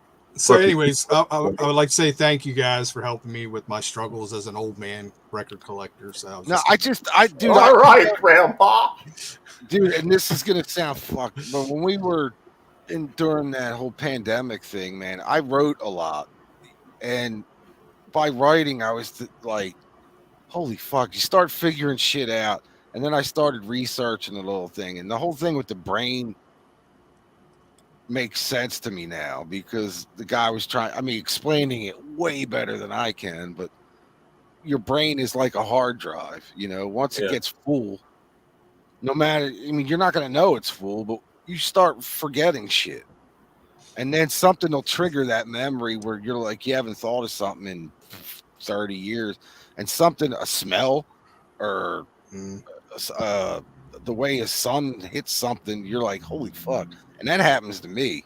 Yeah. Like I'll see something outside and it automatically reminds me of my grandmother or something at the old house. It's weird, man. And it's something that I try to kind of look for nowadays. I don't know why. Probably because we're all getting old. Yeah. It's like you want something from that, but it's like what you were saying. There's no excitement to releases anymore. I still get excited at certain things, but it's rare. But like if AC/DC were to put something new out, I'd get excited for it. But it's not like when we were kids. But back then too, we started branching out, listening to other bands, and then in that era, they were all putting fucking albums out like every year. So it was like you were constantly, oh my God, Maiden's got a live record coming out. Yeah. And then a year from now, what seemed like back then seemed like forever. And then they have a new studio album now. So there was always constant like excitement of new product or new, especially a band you love coming out. And then when you get older, obviously they get older too, and they don't do the shit like an album every 8 years. Right here. Yeah, that's funny. That anymore. It's funny you mentioned that. Like you said, when you were younger and the new albums were coming out, it's like, God, it's been forever. Well, it's only been a year. But now it's like I'll see somebody put a new album out. It's like, didn't they just put a new album out? And you look it up, it's like, fuck, that was 7 years ago. Right. Yeah. And that's what I mean, man. Like it's like because your brain's so full of all this shit. So like, your listening habits too, yeah. Yeah, and your listening habits change and it's just weird, man. I have found myself, because I'm not buying hardly as much or anything, I've found myself digging back into the collection now. So that's been pretty good, Yeah, me too. trying to do more of that than just keep picking up stuff. Well, And part of that was the VC. This man joining the VC in 2012, and it's not like it was trying to keep up with everybody. It was like, fuck, Vance just showed this. This is really cool. I gotta grab it. Aaron showed this. LJ showed that. George just sent me 6 fucking records. It was like, man, it was like an explosion. You know? It was crazy for a while. Yeah, and by the time I stopped making videos all the time, it was like, man, I got to chill out next. Well, that was probably the most excited I've been record buying in a long time. time. It was 10 years ago when we all started this, because then it was like, well, fuck, Greeno would be like, yo, check this out, and I'm like, fuck, now I gotta go find it. Like, big time. The Thunderhead record, the old and it's like I saw it everywhere after he played it, and I grabbed like 3 I've got like 3 copies of it within like 6 months, and I have yet to see it ever again now. I'm the same way too, man. As soon as I started watching videos 10 years ago, the collection boomed up, and it was other funny things too. It was like, what do you mean that album came with a poster? I don't have that. God damn it! I gotta go find another copy. Son of a, and like stuff like that. I was like what's up, Mibber? One of my first records was Mark Hendrix, Nebulous Prowler, Eddie, John Boom is in here. We got a shit ton in tonight, guys. Chris, Randy from Dead Wax here. Bizarro, the usual suspects. Yeah, it was crazy, man. For hanging out when we all first started, and just like, and then the VCLT thing started, and shit was flying everywhere. Man. Yeah, because we then would be like, I got something for you. Check your mailbox. Like every other week. I'm at the end of this month. It will be a year's when I put up that first video. So, how long? 10 years. Right on. Wow. Yeah, that's crazy, isn't it? It's funny. Yeah, it is. Like, I'm just at under 8. I started at the end of August of 2014. So yeah. Wow, it seems like you were pretty much. I know it did seem longer. Yeah. Yeah, back then it seemed like y'all have been doing it forever. Now it's like we're roughly the same cohort. Yeah. I'll tell you, I was like went back and watched my first video. Well, I guess we were kind of like the second wave of the VC, really. Yeah, I don't even know. I started because of Greeno, that's for sure, because I saw his first. I'm like, fuck, he's got some great shit. I love this shit. And I started showing. But that first video, you go back and watch, I'm like a bumbling idiot, man, which I am anyway, but I'm even worse on that one. That's like, what was it, a year or so ago? We all went and took snapshots of our first videos. I like posted them on that group in Facebook, and everybody. Oh, I missed that. Oh man, it's like I didn't have any gray. It's like, this is crazy, man. Yeah, I wasn't sporting a beard. I was a lot skinnier. What's the name of the Australian dude with the white wall? From Australia? Oh, Dave. Dark Side of the Zoom. That's so crazy, dude. That's so crazy, because I was just talking to LJ the other day, and his name popped up. I was like, what happened to him? He's like, he faded away, man. Yeah. I mean, LJ, he sent me some really cool stuff, some Zeppelin bootlegs and stuff. Yeah. I was talking with someone else recently, and I thought of that guy. Like, I was going to bring him up as like an example of something, and I realized there was no one in the room who had been making videos even 5 years after he split. I was like, there's no one. I'd just be saying this to like say, oh, look, I have the oldest channel. I wouldn't actually be communicating information because it's been too long. What, dude? That's like Laz. I can't remember his name, and it was bothering me. Huh? That's like Laz came back a year or two ago. Yeah. And there was people that probably didn't know who Laz is, like one of the first ones. Oh yeah, Laz. That's right. Laz was one of the first ones. Laz and Greeno. Yep. And do you guys remember John Punk Texas? Yeah, I miss that dude. He was awesome, man. I used to love his. I think I see him pop up on the Facebook group, but not every really, man. I haven't talked to him forever. He was such a Saxon dude, man. Yeah, he was so into Saxon. That's right. He has some Saxon live shit on his channel, if I remember correctly. Mm-hmm. And he was an early guy, and he just kind of disappeared. And it's kind of crazy. Like a lot of the newer people, in the last 3, 4, 5 years, don't know those guys. Some of those guys don't know LJ. You know what I mean? It's like, and he was one of the biggest dudes, The LJ, dude, talking with someone. He's actually here. I think I saw him in the chat earlier. There's this dude named Ben. He was also on the Heavy Metallurgy stream on Friday. and he's just discovering the shit. And it's like we happened to cross paths in the past and just for collector circles and shit. But this dude just reached out to me. He's like, "Yeah, I'm all new to this shit, man. I'm really enjoying your channel." And I was like, "Oh, let me just tell him a few good ones." And I was like, "Oh my god, there's so many." Yeah, I imagine jumping in. See, I remember starting it, and it was like, yeah, just Greeno, Renee, LJ, George, BK, you're done. Scott. Yeah, but it was like, okay, there's this thing called the vinyl community. When I was starting, it was like, how do I find this? Where do I find everybody? And it was like the Wild West, you know? Yeah, like, I couldn't find anybody. I need to go and click on everybody that comments on Laz's last video. Who's this guy? Yeah. Oh, he's making videos. Let me check him out. Yeah. I mean, I just came across it looking at how to clean my records on YouTube, and then I think the first one of the guys was that Remember Super West? Yeah, name sounds familiar. Yeah, him, and then you just kind of that suggestion thing on the side, and then just kind of blew in there. And I was just commenting for 6 months before I did my first videos. I think I came across the first ones looking for shelving for records, and everybody was using the IKEA shelves, you know. And I would see people in videos with them like, "Oh, that's cool." And the next thing you know, it's like, Laz showing a Halloween album or something. Like, what the fuck's this guy doing? You know, and then off you go. Yeah. Think about my story, how it wasn't even going to be a metal channel. You were doing jazz or something, right? Yeah, I was on a big jazz kick, and I found the vinyl community because I was looking for recommendations on jazz records. That was how I found Derek.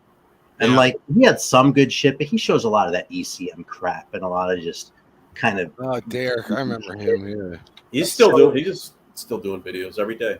So I found a couple other people, but I was having trouble finding good jazz channels. So I was like, well, maybe I'll start a jazz channel. But meanwhile, I sort of got to know Greeno a little bit, and I didn't have a name for the jazz channel anyway. But Metal Theologian I'd used when I guested on a friend's radio show when I was living in LA.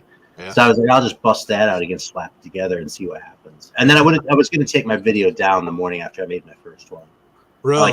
And I was like, what the fuck was I thinking? This is stupid. I'm going to take that video down. And Spencer came in and he was like, why don't you just leave it up for a little while and just see what happens? And I was like, well, okay, Spencer taught me into it. So I kept the channel up. And here we are. I felt the same way. Like the next day, I'm like, what am I doing? This is weird. I wanted to jump in. I wanted to jump in, but I was like kind of scared. So if you watch my first video, it's like a stack of records about like that. And I'm just camera in front of them. Oh yeah, I remember that. I was just kind of flipping. Yeah. I wasn't on camera. Probably told my third video or something. Yeah, I do remember that. And I remember who's the guy up in Illinois or something. Rob Evilbox. Yeah. He commented. He commented on one of my first videos. I've met up a couple times with him. Yeah, he seemed cool. He commented on one of my first videos saying, "Ah, you're finally on camera." And and it kind of took off from there. And remember, Dan from Canada was one of the first guys I saw. That's like that first wave of. Yeah, he was. The Canada guy was the dude in the basement. Hall of Fame. He worked at a record shop. The first guy I ever heard talk about Ghost was that guy when the first album came out. Was he the guy, the older guy? Well, he was. No, he was a young guy that worked in a. Remember you thinking Dr. Deadwax? Nah, I don't know, man. Mark. It's not Ottavio either because he's not. I don't think he's done videos for 8 years, maybe. He was from Canada. I remember that, but he used to sit. I thought it was his basement and show records, but he seemed like he was older, or maybe a couple years older than us. Maybe. I don't know if I remember him. Yeah, kind of normal looking dude. The only guy I remember in the basement was that guy that with DJ. Wasn't him. I think Bizarro remembers him with the lights, and he was kind of creepy. There's so many, man, and then you have the you're just kind of waiting for him to go, "Mom, where's the meatloaf?" Kind of guy. Then you got like weird. The ones that then you have the VC members that, well, I don't even consider them VC members, but the ones that they're just trying to be influencers. Yeah. Oh yeah, the branding channels. Oh yeah, those are the ones that I bitch about. Those are the only ones that I talk shit about. Well, I don't even talk shit about all those. Are there even many of those left? Have they moved on? No, they're still out there, and they're more. I hate bringing people's names up, so I'm not. But there's one female that does it that annoys the fuck out of me, and so. Cool Ranch Dressing, wasn't that a couple, a dude and his girlfriend or something? I remember them. Yeah, what's his name? They were pretty cool. They only they were really cool. Years. I like them. Yeah. And then I think that Glass. dropped off too. They reminded me of Glass Spud Orchard Boy. Aftermath or whatever. The guy from Wait. Pittsburgh. He's back, I think. Spud Boy's the dude from Canada, isn't it? Isn't that Octavio or That's whatever? Octavio, yeah, but he wasn't like a young guy.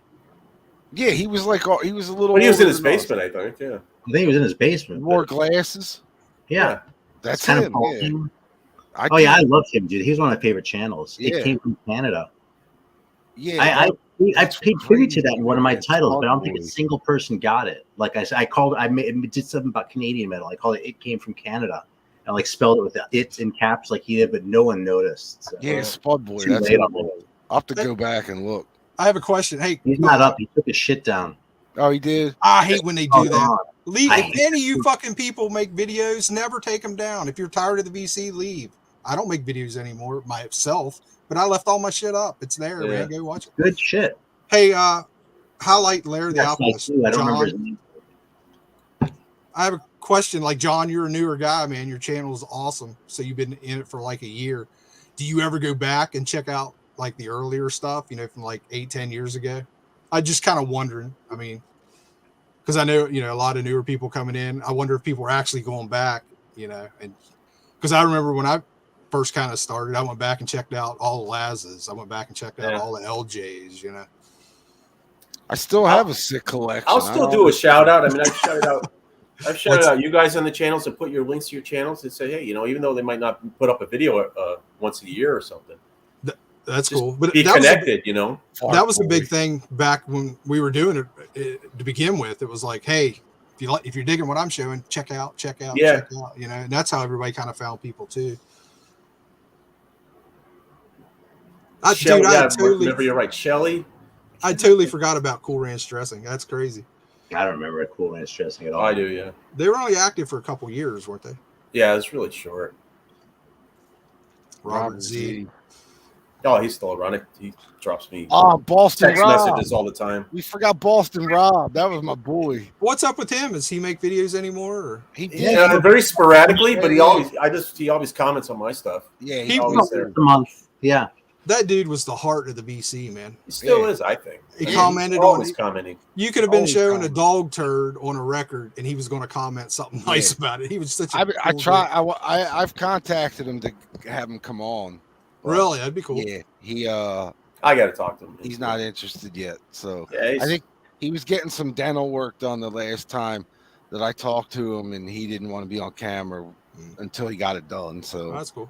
yeah, Well, John says he does go back and check out old videos. That's cool. I was just kind of wondering if some of the newer guys jumping in, because it's a big pond. You know what I mean? It's grown so much, it's insane. Yeah, and I don't get it feels kind of good when all of a sudden you get an email saying, "Hey, someone commented on this old video." Yeah, And Don't so forget- it found you, and it's a video you made in 2016. And right. I get that. I really dug it. You're like that, and you pick up that enthusiasm. You're like, "Man, this was cool. I'm glad I did this." Right. don't forget to go check out Vinylize's channel too. My wife just laughed. If you heard that, Well, but everybody here knows who he is, so that's the funny part. But yeah, we haven't seen the Vinylized fan club around too much. I miss the fan club. I don't even. yeah, he's doing other shit these days. Is he? So, So you guys got anything sitting around you want to show? What you been spinning, or let's actually talk about some records. Yeah, you Well- want to hear that I played a few days ago. That's going to surprise you. There You you ready? go. Oh, I saw they got reissued. Yeah, and you check this out. So this is Ardlock, right? And anybody knows I worked with these guys. So we got this finally out on vinyl in the U.S. And the track 3. Come on. Says bar. yeah. Yeah, that's not right. They fucked up the cover and the Whoa. label. They fucked up the label too. It says bar on the label. It's a song's called Liar. Well, how the fuck did they do that? Dude, Yeah. don't even. First off, it's Britney Fox, so something bad's gonna happen. And it's just no quality control, man. It's fucking real gone music too, which is fucked up. They're usually pretty good. I'd expect more from them. Me too. So I was in a pissing match on email, fucking back and forth with these clowns. So they're like, oh well, the next pressing will fix it. I'm like, you guys don't do a second pressing of this stuff. Fuck. Bit bop boom. I'm in the same boat. You can't. So much shit pops up. Yeah, And I can't. I'm both keep up. VC and I do comic book stuff too. And it's like I can't watch, everything. I'll let him know, dude. LJ's gonna come on one day, isn't he? We'll get him. Hopefully. Well, About every 6 months, I'm on him. I'm like, come on, man. call him. You know what you should do? Call him on your cell phone, put him on speakerphone, and then we can say, you're on the show. You're on fucking YouTube, you dick. What were you going to show, Aaron? Oh yeah, so check this out. I don't think I've ever shown this on the Metal Theologian channel before. Okay, you ready? World premiere. Oh shit! Are you going through a Who? Are you going There's through a probably Who a thing? Huh? Oh no, you're It's in gonna the be Who like- zone. Yeah. So the BOC, it's going to be the Who. No, you know something. Before I put this on, I don't remember why I was thinking about it. Like, it came up in conversation with the kids. Or something. Oh, I remember what it was because we did the thing. Somehow they came up, right? Someone who did what song? Coltrane asked the question, like who it was by. My wife said the Who, and he was like the people who did that song that we just. You know, like the reason they named themselves that. I was like, oh no, there's a band called the Who, and I started telling them about the Who, and I was like, they're actually pretty good. And I was like, oh, that's actually a great album, man. And I haven't played it in a long time. So after I played the album, I was like, that's a really good album. I haven't played it in a long time. So I love that record. I enjoy that Dude, record. that's like a greatest hits. Every song's been played on the radio. That's album. Man. Isn't it great to have the collections we have to be able to do that? Yeah. I really appreciate that a lot. That's why, I've been letting go of a lot of shit lately, but I always try and hold a little back for me to find later on. Yeah, that's why I have trouble letting stuff go. Yeah, me too. I'm not going to listen. I'll get in. I just know someday something's going to happen. Somebody's going to die, or whatever it is, and I want to listen to those and be like, shit, I gave those away or whatever. Yeah. Or reading a magazine. Sitting reading a magazine about some weird band that you haven't listened to forever. And you're like, I fucking got that. And you go pull it off the shelf. Yeah, I do that all the time. Yeah. That can happen, I've sold off probably a quarter of my collection already. So really, yeah, to the store. Yeah, or giving it. Yeah, because dude, I've got how many fucking thousands of records? Am I really gonna listen to them all? No. That's not the point. I know, but I gotta fucking. I'm always going to be metal. I'm always going to be buying records, so I might as well sell them and fucking make some money to buy more records later, I guess. Would you say, Aaron, that doesn't include metal? Yeah, see, that's sort of where I have that sort of segregated off. You know what I mean? Like the other shit, I'll sort of do that sort of thing with. Like I've been selling a lot of prog stuff, especially because a lot of it's reissues. Mm-hmm. And even if they're reissues that are hard to find now or even expensive, if it got reissued once, it's sort of thing where I've had it once. I can probably find it again if I need it, and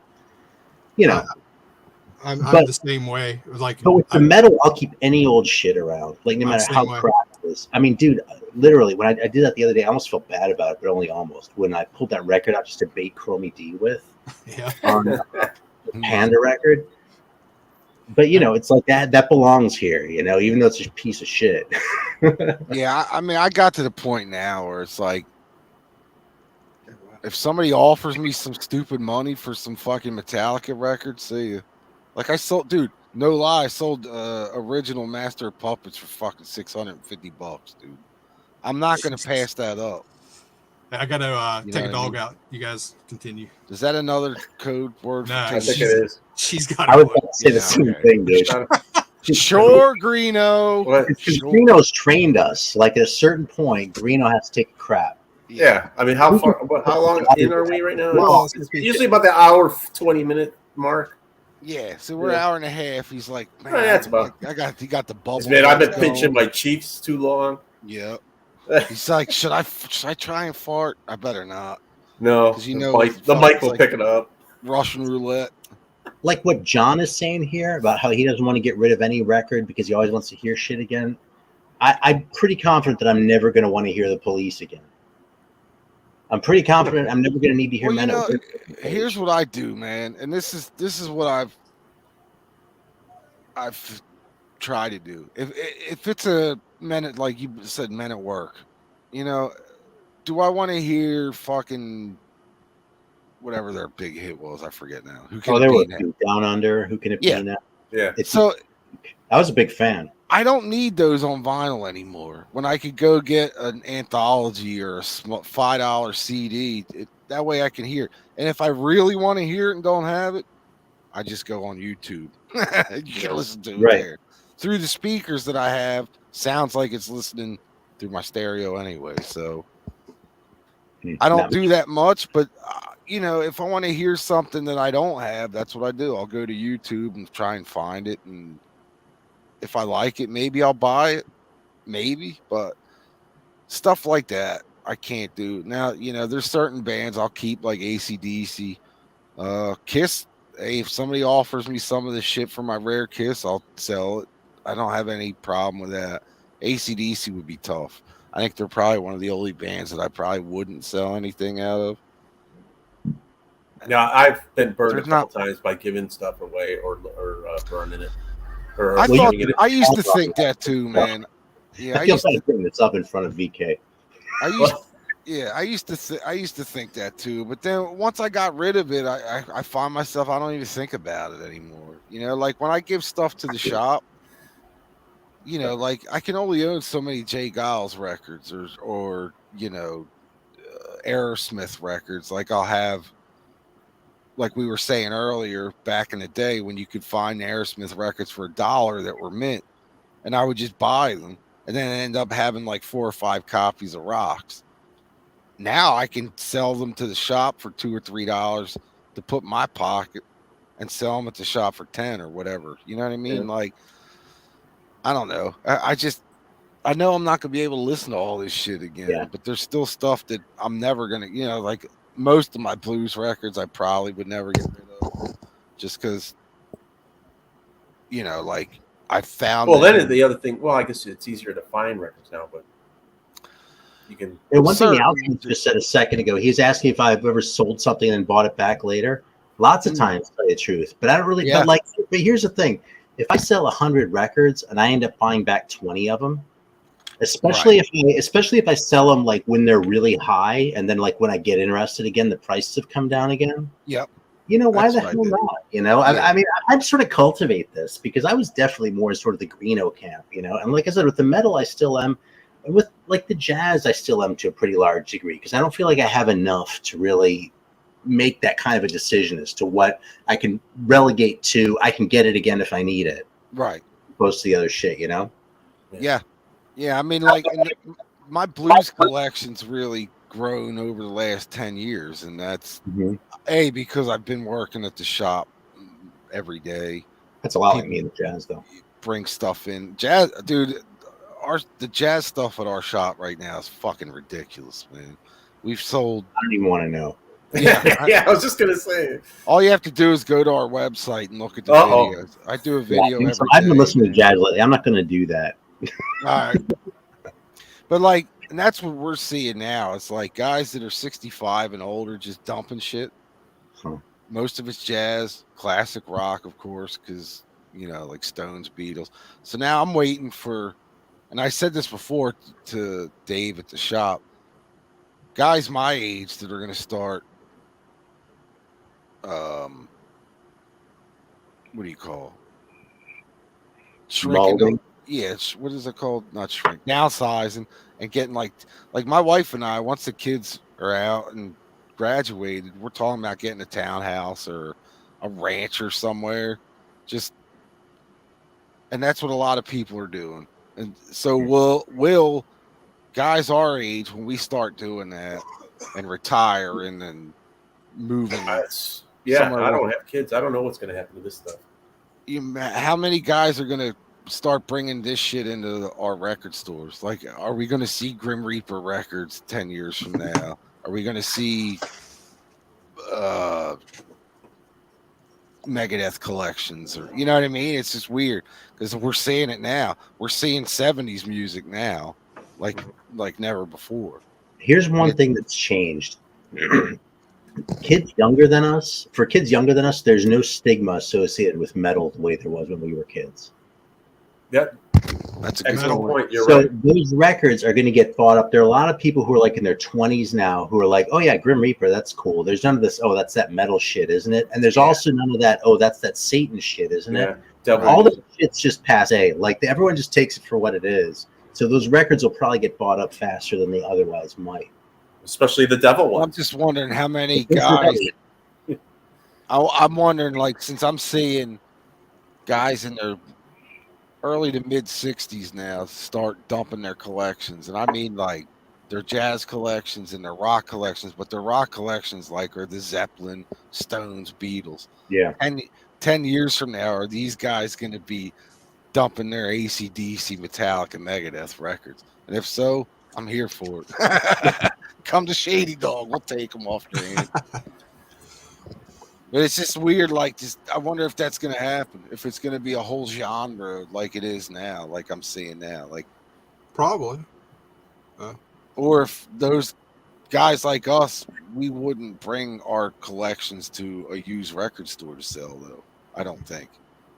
Nope. I'll sell them to Vance. No. It's just weird. I'll get the semi. Yeah, it's weird to think about getting older, you know, in your 60s and you start to retire and you want to get rid of shit. It's like, I have to. I'm thinking about like putting instructions on paper, and if I die before I should, for my niece and nephew and sister or whatever, say, okay, go on this site, try to sell this, or contact Reno and these guys. yeah. You know, I've done maybe that I with should my write wife. out. Okay, send this to Reno, send this to Metal Field, send this to George, send this to Nibber. You know, it's like I've done that with the wife. It's like I've told her a couple dealers that would treat her good, Yeah. and I've also, you know, she knows to contact some of you guys, and it's like, look, do not put these things in on the front yard for 50 cents a piece. You know what I mean? There's pull up the Goodwill. yeah. Not that, you know, I've never been in this for the value of all the bullshit. Right, but you and all don't. You that. also don't want. But I also somebody- understand the value of it, Yeah. especially now. You know, You don't When want you're somebody older. that takes care of it after you're gone, or takes care of it to just give it away, or just trash it, or whatever. It's like, right? And it's sort of like your life's work, you know? yeah, that's That's how I feel about it. it is. I would It like to definitely see is. it all stay together, and that goes back to I've tried to save all this stuff, to rescue all this stuff. I would like to see somehow all of it go to somebody that would really want it, but I know, yeah, all of us have collections where that's going to be kind of hard to do. Yeah, here's the Well, thing, though. I got my sons will take my shit, and my daughter they'll all fight But over that's- it. If that shit goes back out there, that's just a natural order. Yep. You know, it's all going to be gone in a million years anyway. Yeah. Probably Right. less than Who Yeah, here? it might who be here- gone in 5 years from now. Who Yeah. here has stumbled into a store and they've had a fucking awesome records, and it's like, yeah, the guy passed away, his widow brought him oh in. yeah. Dude, It's like, man, I don't want to be that fucking dude. that's our Yeah. store, dude. I just Yeah. bought a lot of the jazz thing came from a deceased guy we bought off his wife. John, I hope they do turn into baseball cards. He used to the guy we bought him from, his wife, he used to be a big time sports writer here in the city. So I knew the man, the sports writer, and his wife came to us and was like, you know, Stan would have wanted you guys to have these, and we're like flipping through and like, holy fuck. She was just gonna give them to us. I'm like, no, we have to give her money. Do you guys think what John, Larry the Alchemist, is talking about?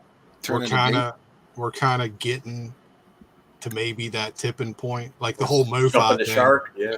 The whole MoFi thing has me kind of thinking about it. Not that I haven't followed that other than seeing a couple videos, everybody ragging about it.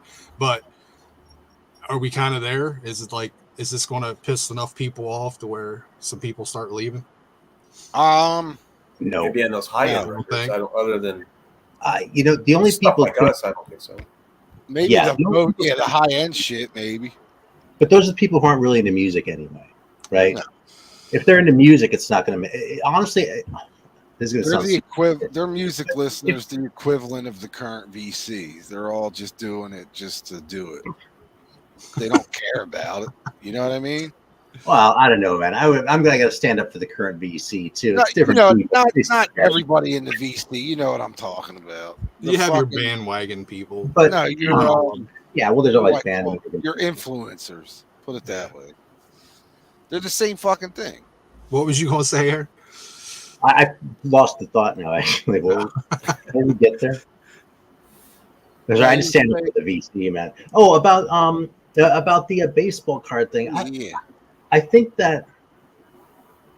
some of the frenzy will go away, but I don't think it'll turn into. I mean, here's the thing, dude. A Mickey Mantle rookie card. I mean, I'm just making that up, right? A Mickey Mantle rookie card is still a valuable baseball card, right? Yeah. Like, because there genuinely aren't very many out there, you know. So I think there's going to be shit like that too. I mean, the fact is, they're more useful than baseball cards. You know, if you like music, you know what's fucking crazy is baseball cards right now and comic books and all that shit is skyrocketing for some stupid reason. I don't get it. It all started with the pandemic. People at home didn't have anything to do. But yeah, you're right. But those things, I get these. I can see comic books, but I'm surprised about baseball cards coming. Well, that surprised me too. But that shit. I don't know if you'll be able to see these things, but every week I get a newspaper in the mail, antique thing. Mm-hmm. I won't show my address, but anyway, they have they'll do current auctions in the area, like from last week. Dude, some of these things, like for comic books, they'll have, of course, I don't have one issue here with comic, but like Pokemon cards. Dude, this fucking guy paid $840,000 for a Pokemon card. Like, this is the kind of shit you're seeing in this newspaper, like what these guys are paying for this stuff. Do you want to hear something that really sucks? What? I sold my comic collection for very good money in 2018. Yeah, I remember you told me, because I was like, what? And then everything went fucking through the roof, like right after. I'm like, dude, it's fucking nuts. Because like I said, that's a weekly newspaper, and there was a run there. I guess they must have had a big comic auction out in Lancaster, PA, or something. Because it was like 2 issues in a row. They were showing what they sold for. I mean, you can. Well, it's fucking unbelievable how much these things. I don't think that's going to go away. You know what I think is going to go away though is like the third pressing of an Earth record comes out, and the second pressing is $100 record. Yeah, you know what I mean? think you're right. Like the kind of shit where like Uncle Acid records, they go in and out of print. I love Uncle Acid. I've been keeping an eye out for these records sort of as they come through.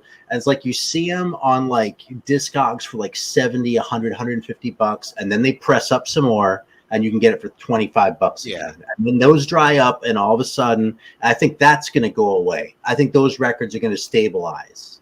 Yeah. But I think that if this record's a $500 record now, it's still going to be a $500 record in 10 years. Yeah, it's probably a $1,000 record, you know?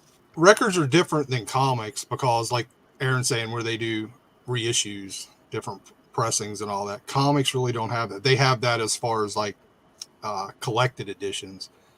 But like the shit I buy. Yeah. The comics.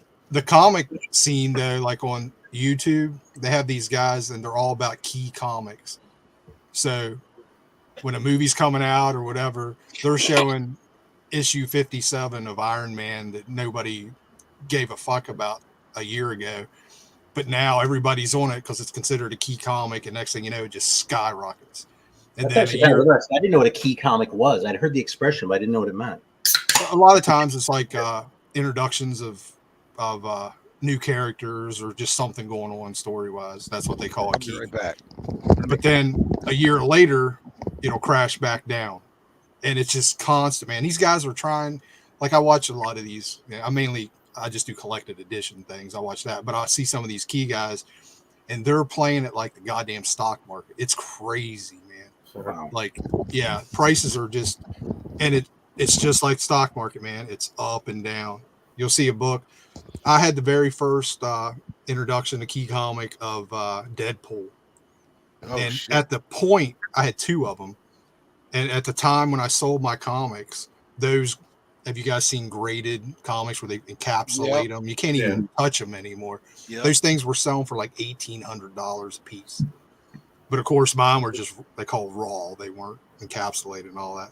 But I ended up selling them each issue. I got like $700 a piece out of them. This is from Right. Mibber. There you go.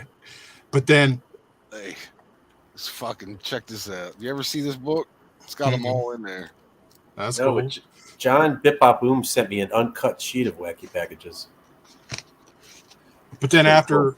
not long after I sold mine, the movies were out. It was all kind of done. The prices come back down where you could pick them up to a couple $100, you know. That's I great. I haven't timed it right. I don't think records kind of work the same way as comics. You know what I mean? That's what I'm saying with the fluctuation and all that. Yeah. Yeah, I think there's a little of that, like when someone dies, but it's not like what you're describing at all. Yeah. Remember when? I'm wishing I'd bought Olivia Newton-John records 2 weeks Well, ago. let me ask you: has anybody looked? Today's a good day to do it. What's an ebony pressing of the first 2 Grim Reapers go for now? I don't know. well, I know I don't Does that have. affect it? I don't have the first It one. I might. have the second album on the Ebony, but Yeah, and that's a reissue. The RCA. It's just totally different. They're similar but very different, man. Just watching the two, and that's kind of the two worlds I'm in. And I just kind of the baseball card thing blows my mind. It's just like it's come back and going crazy. You can buy pieces of cards, like a Jordan rookie goes for fucking yeah, crazy money. yeah. So some company set up a thing where you can say, "Hey, I want to invest $500 in that Jordan rookie." So they're basically giving out stock in this Jordan rookie they bought, and as the price goes up, and if they sell it, you'll make money. That's like It's crazy. yeah, man. that's horseshit. That sounds shady as shit. So if you guys want to buy stock in like a Megaforce Kill 'Em All, let me know. Fuck, that's crazy. Yep. So, did you show anything, Vance? No, I got a bunch of stuff, but this came in the Brown Acid Trip 14. God, it's crazy, man. Yeah, Up to 14. Where's the metal one? Are they doing a volume 2? I don't know. I haven't seen any news, any articles, or anything on it. Man, I hope they do. So this came in, and then on that Chicago dig I did, I picked this up, Metal Blades Volume 3. Nice. Best of 2-album set. This thing was like still in the shrink, but the shrink was kind of ready to come off. It was just kind of hanging on here. So this thing's brand spanking new. You know, I didn't know that existed until 8 or 9 years ago. I had the first 2 volumes, and I came across that one also, and I'm like, Yeah, I mean, I had no idea they did a third one. killer bands on here. Yeah. Lizzie Borden, Diamond Head. Greener, did I send you that? Good stuff. So I was thrilled to find that, man. And just like I said, man, brand new. I don't think so, George. I can't remember. You may have. Yeah, I don't because that looks. This is nice and raw. That have you got any of you guys seen that one? This one? Ah, that's 87. Is that from Evergreen College? Yeah. Yeah, that's a legendary show. Yeah. So I never had it. So I just. Oh, I didn't even see it on the cover. That's cool. So a bunch of other stuff. I don't know. Right on. Can you guys get this? I haven't even opened this yet. Satan's Child from Dancing. Nah. Yeah. No. I have his first album. That's it. Yeah, I mean, I have that and some other boots, but Yeah, I have It a was couple there. of boots. another Misfits boot. That's all. I mean, you probably got more stuff than I did. I haven't got a lot of new stuff. No?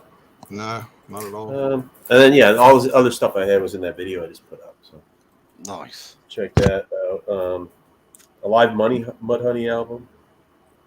This Death Angel one. That's well, impressive. You found that out in the wild. Yeah, it was. Was this Holland pressing? Actually. Sweet. Oh, that's cool. What label's it on? Enigma, I think. Yeah, Enigma. Yeah, it's Enigma, yeah. Were they Enigma in the U.S.? Yeah. Can't remember. Well, Metal Blade had that deal with Enigma, right? Oh yeah, that's right. Yeah, because this is That makes sense. this one. Enigma's on this as well under the Metal Blade thing. So. And that was one, since we were reminiscing, that was some of my very first videos. I did those first 20 Metal Blades. That was like I my remember second videos. Yeah, what I liked in here, they put a whole discography in those. That is cool. On all the Oh Metal Blade titles. Yeah, That's cool. up to at least 88, obviously, because that's when this came out. But yeah, I mean, How many do you have, Aaron? You Oh, I ever- don't know.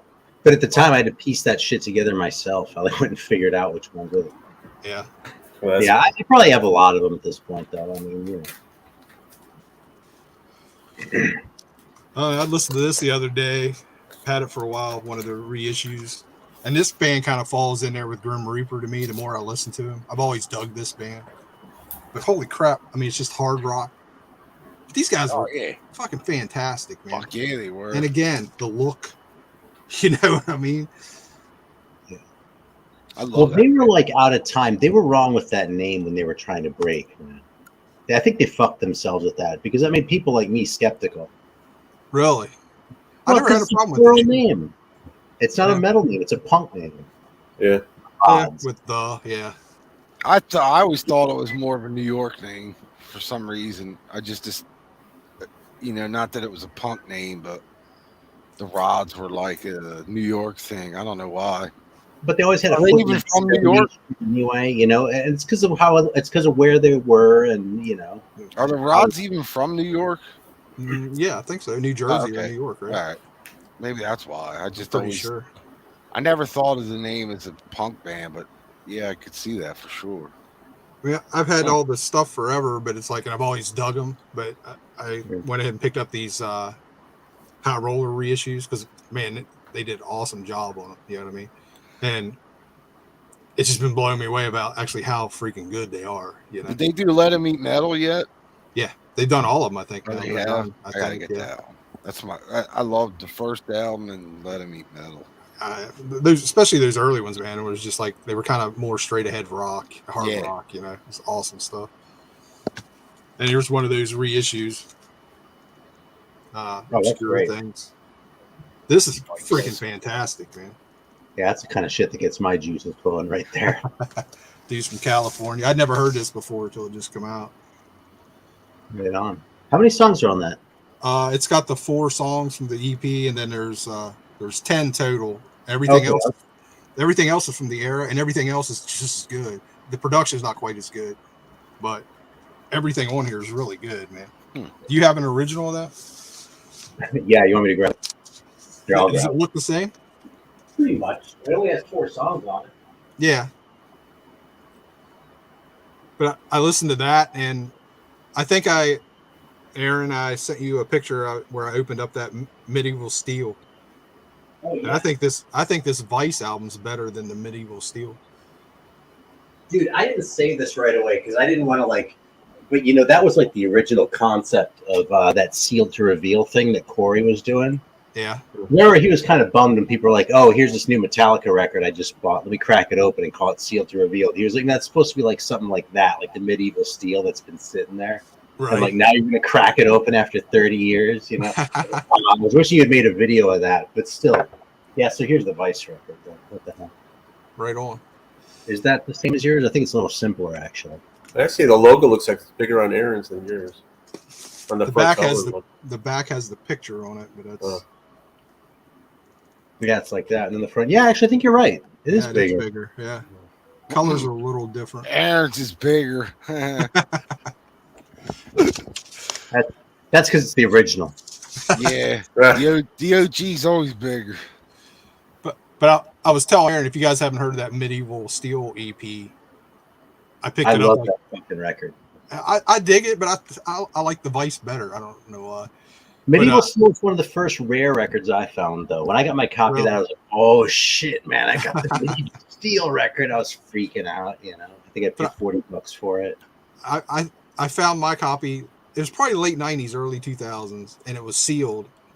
And I just knew it was a metal album, and it had still had the $10 sticker on it. Yeah, but that thing's like what, a $400 or $500 record now.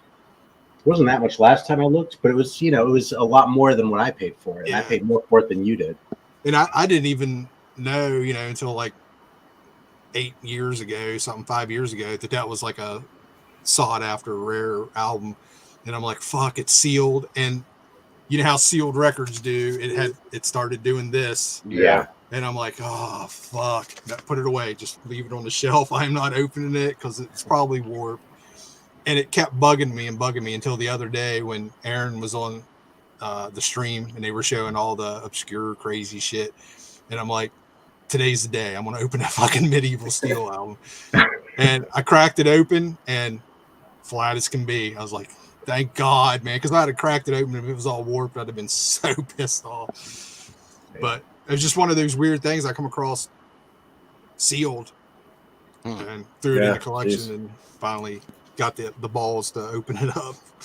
That was one of those first ones that I got when I was just like started dipping a toe into the private pressing waters. I already like gone a little nuts. I discovered like the 45s and like the new wave British heavy metal shit. I avoided like the US metal. I was just starting to dip in a little toe. Like when I got like the Medieval Steel and the other ones in my head, like the Upper Echelon record that I talked about recently with the But I don't think it's well known, but it's the Salem's Witch record I got right around then too. And I was like, oh yeah, man. I'd love to have a copy of that. Going up to the next level now, you know. Has that ever been reissued? I've never seen a reissue of that. I don't think so, man. And that wasn't one of the rarest ones at that point. It's always been sought after. Yeah. People have always liked that record. But yeah, it's like the Raven bitch. It doesn't seem to get reissued for some reason. I don't know why. Probably the band. Yeah. Somebody's got to do it. Even on the down low, you would think at some point somebody's going to do it. Yeah, I'm surprised no one's done another down low. Another reissue I picked up, Breaker. Yeah, that dude. like Grim Reaper, bro. Yeah. After you showed that the other night, I sent away for a copy. I had to get Did you? Shitty. Yeah, because he showed all that shitty German stuff, and I was like, dude. I pulled up my MP record. I'm like, yeah, this will scratch the itch. I sent away for that and like some other. Oh, those Mad Butcher records, like they're gonna be shitty too. I'm sure, you know. I got those. It's pretty cool. It's the same kind of stuff. It's just we're from Germany and we like accept. You know what I mean? Boy, that cover really looks like Grim Reaper. That's killer, man. It's not the same time too, isn't it? Probably 85. Yeah, it's like mid 80s. I think that record's 85, but I could be wrong. It was funny. Corey texted me today and he showed me a picture. He picked up that Warhead album. You know, I'm talking about with the guy on the motorcycle. Oh yeah. And I was like, dude, that's awesome. I just got this. I sent him that, and I'm like, what's going on, man? We're all into these motorcycle covers. A couple other things. Vance was kind enough to grab this reissue for me. Right Angel Rat. I'm still spinning this. When this album came out, I didn't like it. Didn't like it at all. And now I'm fucking loving it. I'm a little lukewarm on that one, even now. Really? I don't know what it is. It turned on me. It's like, it goes right in there with those three, Outer Limits and Nothing Face. Yeah. Yeah, I mean, Nothing Face is still my favorite of those. The Outer Limits I've really kind of come to appreciate. Because it took me a while too, you know. That was same way. Which is still a little cool for me. Those two albums definitely. Nothing Face was like instant. It's like, man, this is fucking awesome. Right. But the next two was like, I kind of got away from them after that. But now picking them up. Never liked them. Really? Never. No, I'm still rough on those early ones with Roar and all that. Yeah, maybe dude, that was one of those bands where I was like, "Fuck, dude, I can't believe this shit." Yeah, I had a couple friends that just loved them from day one, man. Yeah, I'm at the mindset of keep it simple, stupid. That's me. You know what I mean? Like that's the music I love the most is to some people probably the simplest music, you know. Oh, I'm right in there with the sweaty rock and roll Ramones. Yeah. I'm even like too. Blues, man. Blues stuff is the same fucking. Yeah. That's it. Yeah. You could write 1,800 fucking songs around that riff, you know. Yeah. Something about Dimension Atros or whatever. That's kind of the album that I kind of perked up on them. I guess. Hey, so here's one that. Oh, go ahead. Sorry. Go ahead. What was you gonna say? Oh no, I was going to show a record, but you're still going. So go ahead. I just got a couple more. Here's one of those new wave of tradition heavy metal. I remember that record. Look at Midas. Or is that new? It's brand new. Oh, yeah. Was there a band called Midas back in the day? Maybe. There's a really obscure new wave British heavy metal band. I think they put out like 145. We'll pay $500 for or something. I was wondering if that was the same band, so I'm glad you showed this. Yeah, these guys are brand new out of Detroit. But they got that old style. And man, look at that cover. Is that like just perfect? Yeah. going after the old head metal guys. You know what I mean? It's Yeah. like, Dude, that's one of the ones where you pull it out and you go, this looks really promising, but that glare is just a little too much, and it might be disco. this one hits. You know what I'm talking man. about? There are like 2 or 3 records that look like metal records, but they're actually disco. We've all seen them, and I wish I could name them.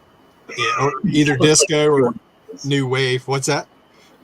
They look like it might be one of those. Like, you know that Quartz record? It's like not the band from Britain. It's some disco act, but I'm sure you've seen it and maybe bought it by accident. I probably have It's to see like, it. Quartz record, and then it's some disco shit. Oh yeah, there's another band called Hot Lips or something that kind of looks like a fucking. It's like 2 chicks sitting on the bar, and the girls are hot, and then you're like, yeah, this could be a rock album. And then you put it on, and it's not a rock album. Yeah, I came across something like that. It was either called like Odeon or Odyssey or something like that. And it was just like synth pop. I was like, man, this looked. I thought this was metal. I got fucked over with Metal MC. I know I say that a lot. Remember Born to Party or whatever the fuck it was called? Have you ever seen the Felony album? It's like it's just a black cover and it's yes, I have it. Felony and it looks like a gun. Yeah, it looks like such a this is private press metal or something, and it's like new wavy crap. Yeah, kind of. I still own it. Samantha Raven, I'm right there with you about sealed records. I typically don't buy sealed records. I have a few on the shelf, and I'm at the age now. I'm slowly going through and open anything old I have sealed. If it's warped, I'm getting rid of it. If it's not, I'm hanging on to it. I still because I have doubles of stuff. So yeah. You know what I mean? I have one might be sealed and one, that I've played, and I'm to the point now. It's like I don't care. I'm opening the other sealed, or the one that's sealed, even because I don't want it sealed anymore. I have a sealed Back in Black that'll remain sealed. Really? Oh yeah. What label is it? What's that? It's not an Albert, is it? Oh, yeah. Oh no, Albert. No, it's a U.S. Atlantic. Okay. First press. No, Albert. I don't collect any Albert pressings after Bond died. I just, I have all the Bond stuff, so the Albert stuff, but I have I guess technically the Albert pressings on CD because I got a Australian box set, but other than that, yeah, I don't mess with, I don't know why. I just never, I have UK pressings of some of the 80s stuff, like Flick of the Switch, and I don't know why I never got an Albert Flick of the Switch. I'm gonna have to look into that. Hey, highlight the last comment. You are 100% correct. And the other thing you look for is keyboard player. Yeah, that's the first thing I look for. Like, these guys look cool, and then keys. When he doesn't play any other instrument but keys, that's going right back in the bin. Right. I've softened on that so much because there are all these epic groups that had the keys. You know what I mean? And I don't know, man. I was so hostile to that shit back in the day. I avoided really 80s stuff. Yeah, I could appreciate it more now, but I wouldn't own it. You know what I mean? Like, I've always been a guitar, bass, drum, vocal guy, so even when Van Halen went keys, I was like, what? Oh, well, that was shitty. I'm thinking of that Valhalla record. The guys from Pittsburgh. Yeah. It's like the angels and the demons fighting on the cover. That kind of rules. The keytar. Yeah, you don't want any keytar on right. any You don't reference. want any keytar. No. Yeah. Last one I got is the new Savage Master. Let me see that. That looks awesome. What a great cover. Dude, that band always delivers. Yep. And they've gotten better. This album is better. It's like every album they put out, it just keeps getting better. They're out of Kentucky. I appreciate that. George made me break for a sec because I just scratched my nose, and I'll be done by the time I'm back on. Wasn't that the band name that Sebastian Bach and all those knuckleheads had in that fucking show, that reality show? Oh, I don't know. These guys been around for like 10, 12 years, I guess. I don't know. Remember? I remember the show with the dude from. Wasn't he in? It was him, and it was Sebastian Bach, Ted Nugent. Yeah. Jason Bonham, I believe. Yeah, Was yeah. Newstead? I Newstead? thought they called themselves Scott Super Ian. something or whatever though. Remember fucking Sebastian Bach sitting at the table going Savage something. I thought it was, what was that band? I never name? saw it. Oh, John just said that they're democracy, whatever it was. That was the name that they picked, yeah. But Yeah. he was trying to. Sebastian Bach just kept yelling his fucking band name, and they were all like, "Would you shut the fuck up?" And it was like Savage. He's, dude, man, we got to call it Savage Animal or something like that. They're like, It's better than Damnocracy. That's terrible. That sucks. yeah, I would buy a fucking record by Damnocracy. Jesus. Well, Speaking of which, John just did an interview, Larry the Alchemist, with these guys. So if you want to check out his channel, Savage Master. That's it. Savage Animal was the band that he kept wanting to name. He wanted to name the band Savage Animal, and they were like, "Shut the fuck up." Yeah, see, Savage Animal. Hey, Patrick. So you saw Savage Animal in Tampa? Right on. Have you actually bought any of the Savage Master stuff, Aaron? No, I haven't. Really? They're very 80s priesty warlock Doro kind of thing. I mean, it's totally what they are. No, I know they're great. I just, they're like that much goofy, but like that much fucking fun. You know what I mean? It's like they just love metal when they're doing it. It's like they're not perfect, but man, they're such a cool band. I like the darkness. The darkness? Yeah, they don't take themselves seriously at all. They just go out and have a good fucking time. And how could you with that voice? Ah, dude, they're one of the greatest fucking bands out there, man. I really love those guys. Did you pull anything to show? Me? Yeah. Yeah, I got a couple things on CD anyway, but I picked up that new Anthrax. Didn't even know they had a new one. It's just what do you call when the pandemic hit? They recorded this live in a empty hall, but it's a pretty impressive track listing. Got DVD or anything with it, or just... Yeah, it's like you get 2 discs in the Blu-ray. That's cool. And then the Blu-ray has like, what's it say? Breathing Lightning, Protect and Survive, and NFL as bonus songs. But it sounds great, man. It's just them jamming, really, like in a theater. I see Charlie's playing drums with Pantera. Yeah. What's everybody's thoughts on that? Depends how they bill it. Yeah. Have you heard this band Reef? Killer. Real riff rock, man. I think you'd like them. They've been around forever. They were bigger overseas in England than they are here. Yeah. That's their newest record. Really killer. Like 70s riff with a little more modern shit in it, but killer. And I picked up the new ZZ Top Raw. Kind of. Now, is that with the Guitar Tech guy? No, this is the same idea as the Anthrax, except when they filmed that. What was that documentary? That little old band from Texas or whatever. Yeah.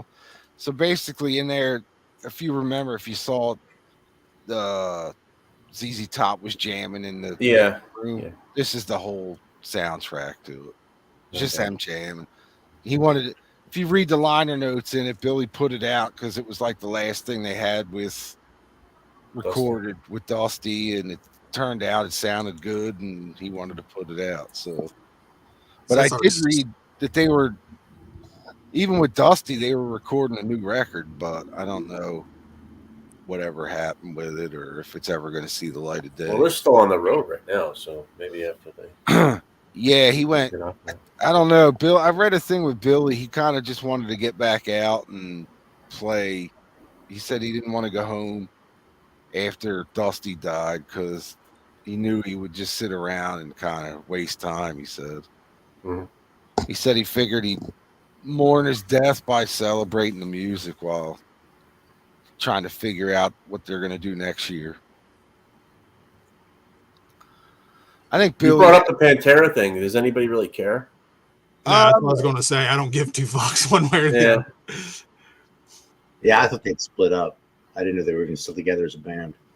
Well, evidently they got what? No, they brought Zach Wild and Charlie from Anthrax to do drums. I mean, if they do it the right way and it's like a celebration of Pantera, like a tribute, I don't have a problem with it. But if they try to go out and like, oh, we're going to do a new record next year, go fuck yourselves. Yeah, I think they should only get back together and play Projects in the Jungle. Just play that album front to back, and then that's what I said. Go get the fucking what was that guy Terry Lee Riley or whatever the old singer was? Go get that fucking guy back. All these guys will be in the audience going, "What the fuck are they playing?" It's just the original bass player and Terry Lee, whatever his name was. Yeah. No, I don't have a problem with them going out just because Pantera hasn't been around forever. So I think it's like you said, it's if they just do it as a tribute, as an honor, and and I'm sure Zach's gonna, if he's playing note for note and just kind of sticking to that formula. Those two were like best friends. But like you said, if then they start and just do one tour. Yeah, I think that's all that was. We'll see. I don't know. On doing anyway because. Charlie can't do anything after the tour anyway because Anthrax has a new record coming out. That's what caught my attention was Charlie playing with him. I mean, I know they were all friends and all that, but Charlie is like, if I was pinned down to be like best drummer in metal in the 80s, I go for Charlie Benante. Yep. He won. I think he's amazing, man. I also saw, what's his name from, is it Gene Hoglan? Yeah. He was a Testament drum original. Yeah, that guy's an amazing drummer, or was. I don't know if he's still. Wait, Louis Clemente? But Gene Hoglan was Dark Angel originally. Yeah, he's been with Testament for a while too. Is that who he's in Testament now, right? Yeah, I think so. Yeah, that guy's a fucking monster. And who was it? Louis Clemente was the other guy? Yeah, Louis Clemente was on the Legacy. Yeah, he was a beast too. Whatever happened to him? I never heard anything else from him, dude, but he sounded great on that fucking record. That's for sure. Yeah, like, man. Yeah, that Gene Hoglan dude, he's played with a ton of bands, actually. I think. That guy's insane, that Gene Hoglan. But, like, there's not many drummers out there that you would want to turn to do that kind of Pantera thing. Charlie's definitely, I think he could do it.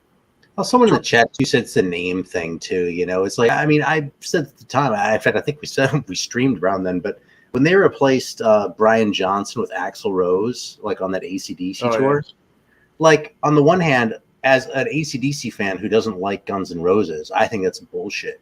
But on the other hand, like from a business standpoint, you can't just replace him with anybody. You can't just replace Brian Johnson with whoever is the best singer. You know what I mean? And I could totally see the same thing happening with Charlie Benante. Maybe he's also the best drummer, but if you're filling the bill, I guess you're not going to sell as many tickets if you announce Mark from Crocus. Exactly. Yeah, but the AC/DC Axl thing, wasn't that just to complete the tour show? Yeah, that was just to do it. Yeah. And that was because Axl. It was a smart move. I wouldn't have liked it if I was going to go to see him, but I saw their. Going to do that. They played their last show ever here in Philly. They still haven't played another show since, and it was with Axl. And I went into it. I took my sons with me, but I went into it thinking this. I don't even want to see this. Yeah, I'm the biggest fucking AC/DC fan in Pennsylvania. Probably. That's probably a little stretch. That's saying a lot for Pennsylvania. Yeah, but a lot of them up there. But going to see them, I was just like not looking forward to it. But then after the show and during the show, I was like, you know what, man, he's nailing everything. Axl never sounded better. He can't fucking sing Guns N' Roses shit, but he could sing the shit out of AC/DC stuff, especially the Bon Scott stuff. That's what freaked me out. He was that fucking good that night, and I couldn't believe it. Well, you can look at it like this too. They probably won't do that again. So it was an unusual, unique show. Yeah, I got to see it, but I went in, like I said, I went in expecting it was gonna suck ass because I didn't even watch videos prior on YouTube, like clips, because I just I don't want to see this. But my sons wanted to go. I'm like, all right, let's go. And then the first song, I was like, yeah, whatever. By the third song, I was like, you know what? he sounds pretty fucking good. Like he sounds really good. I can't believe how good he sounds. It's shocking. It's kind of something maybe cool to say you saw. It's almost like it makes me think of what didn't Halford do like a couple shows with that was Sabbath? down here too. Yeah. The one show I was at that show as well. Really? Yeah, because Dio and Tony got in a fucking vicious argument before that show, and he called. I think Priest was playing that show as well, if I'm not mistaken. Yeah. There's a video of that I think you can watch. Yeah, I have a pro show. It's the feed from the. Back then, it was called the Spectrum or something. No, it was outdoors. It's over in Camden Yards, I think it was called at one time, Jersey. But yeah, I was at that show. But I left the show, the AC/DC show, thinking like, holy fuck, man! I don't know if I want to hear a new record with Axl, but that wasn't bad. That was my whole thing. It's like it's cool, do whatever you got to do, but man, don't record with this dude. I really thought they were gonna. I really thought they were going to. Until I saw the leaked pictures of them up in the studio with Brian. I was like, thank God. And I'm not a big Axl Rose fan, but I gave him all the credit in the world that night, man. He sounded, and I wouldn't say that. I would have came out of there. I probably would have been fucking texting somebody from the show going, this fucking blows. But I didn't text anybody. I was like, wow.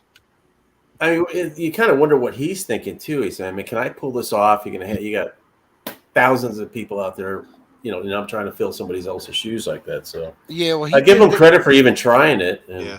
if it worked, I think there's an interview out with Axl and Angus, and he said the same thing. He's like, look, I know you guys have a lot of shows left to do. He called Angus. He had, like Angus was going to just stop and not do anything.